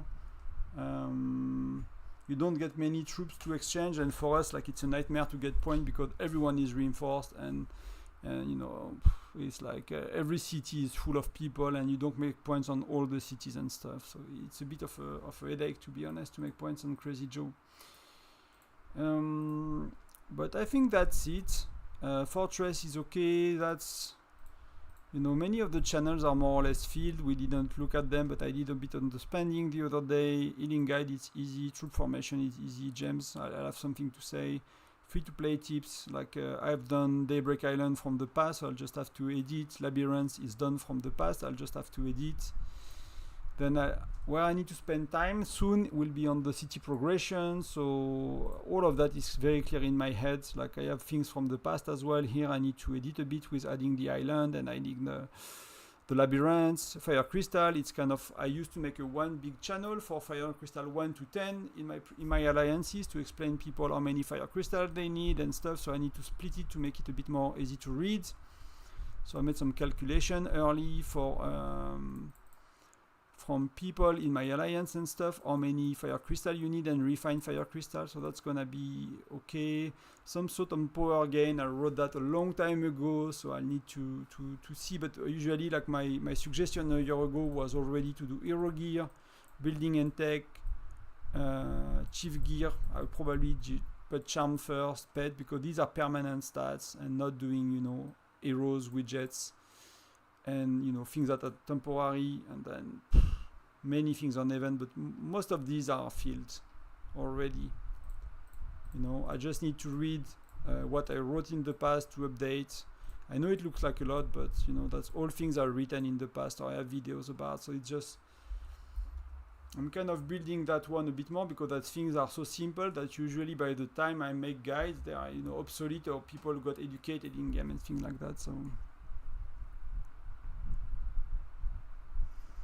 yeah, I do that often. Starfinger. You know, I just heal my farm or use speed ups and, you know, go for castle, and that's, you know, easy top 10, or, you know, I could be a lot higher, but sometimes, you know, sometimes I feel like using my farm and the 100 days of healing speed up I have is not fair when someone spends 15 hours hunting and killing farms and use 20 teleports. I'm like, you know, I don't care that much to get the first place, you know. Like, I'll never do what they've done. It's too much for me. So in that case, I'm like, okay, I'm not gonna push utilizing my farm too much when someone put such much effort to actually go around and play the game fair and square, let's say, compared to using a farm. So yeah, so I'll go, everyone. No bear. Finally, I started a bit too soon, and wifey came back too soon, so I'll go get dinner with her, spend some time in the evening. We have to take care of the garden, we have to water the garden, we have to, you know, before Monday, basically. So next week, let's look at the game calendar very quickly. Let's remove Discord. Let's put things back in order.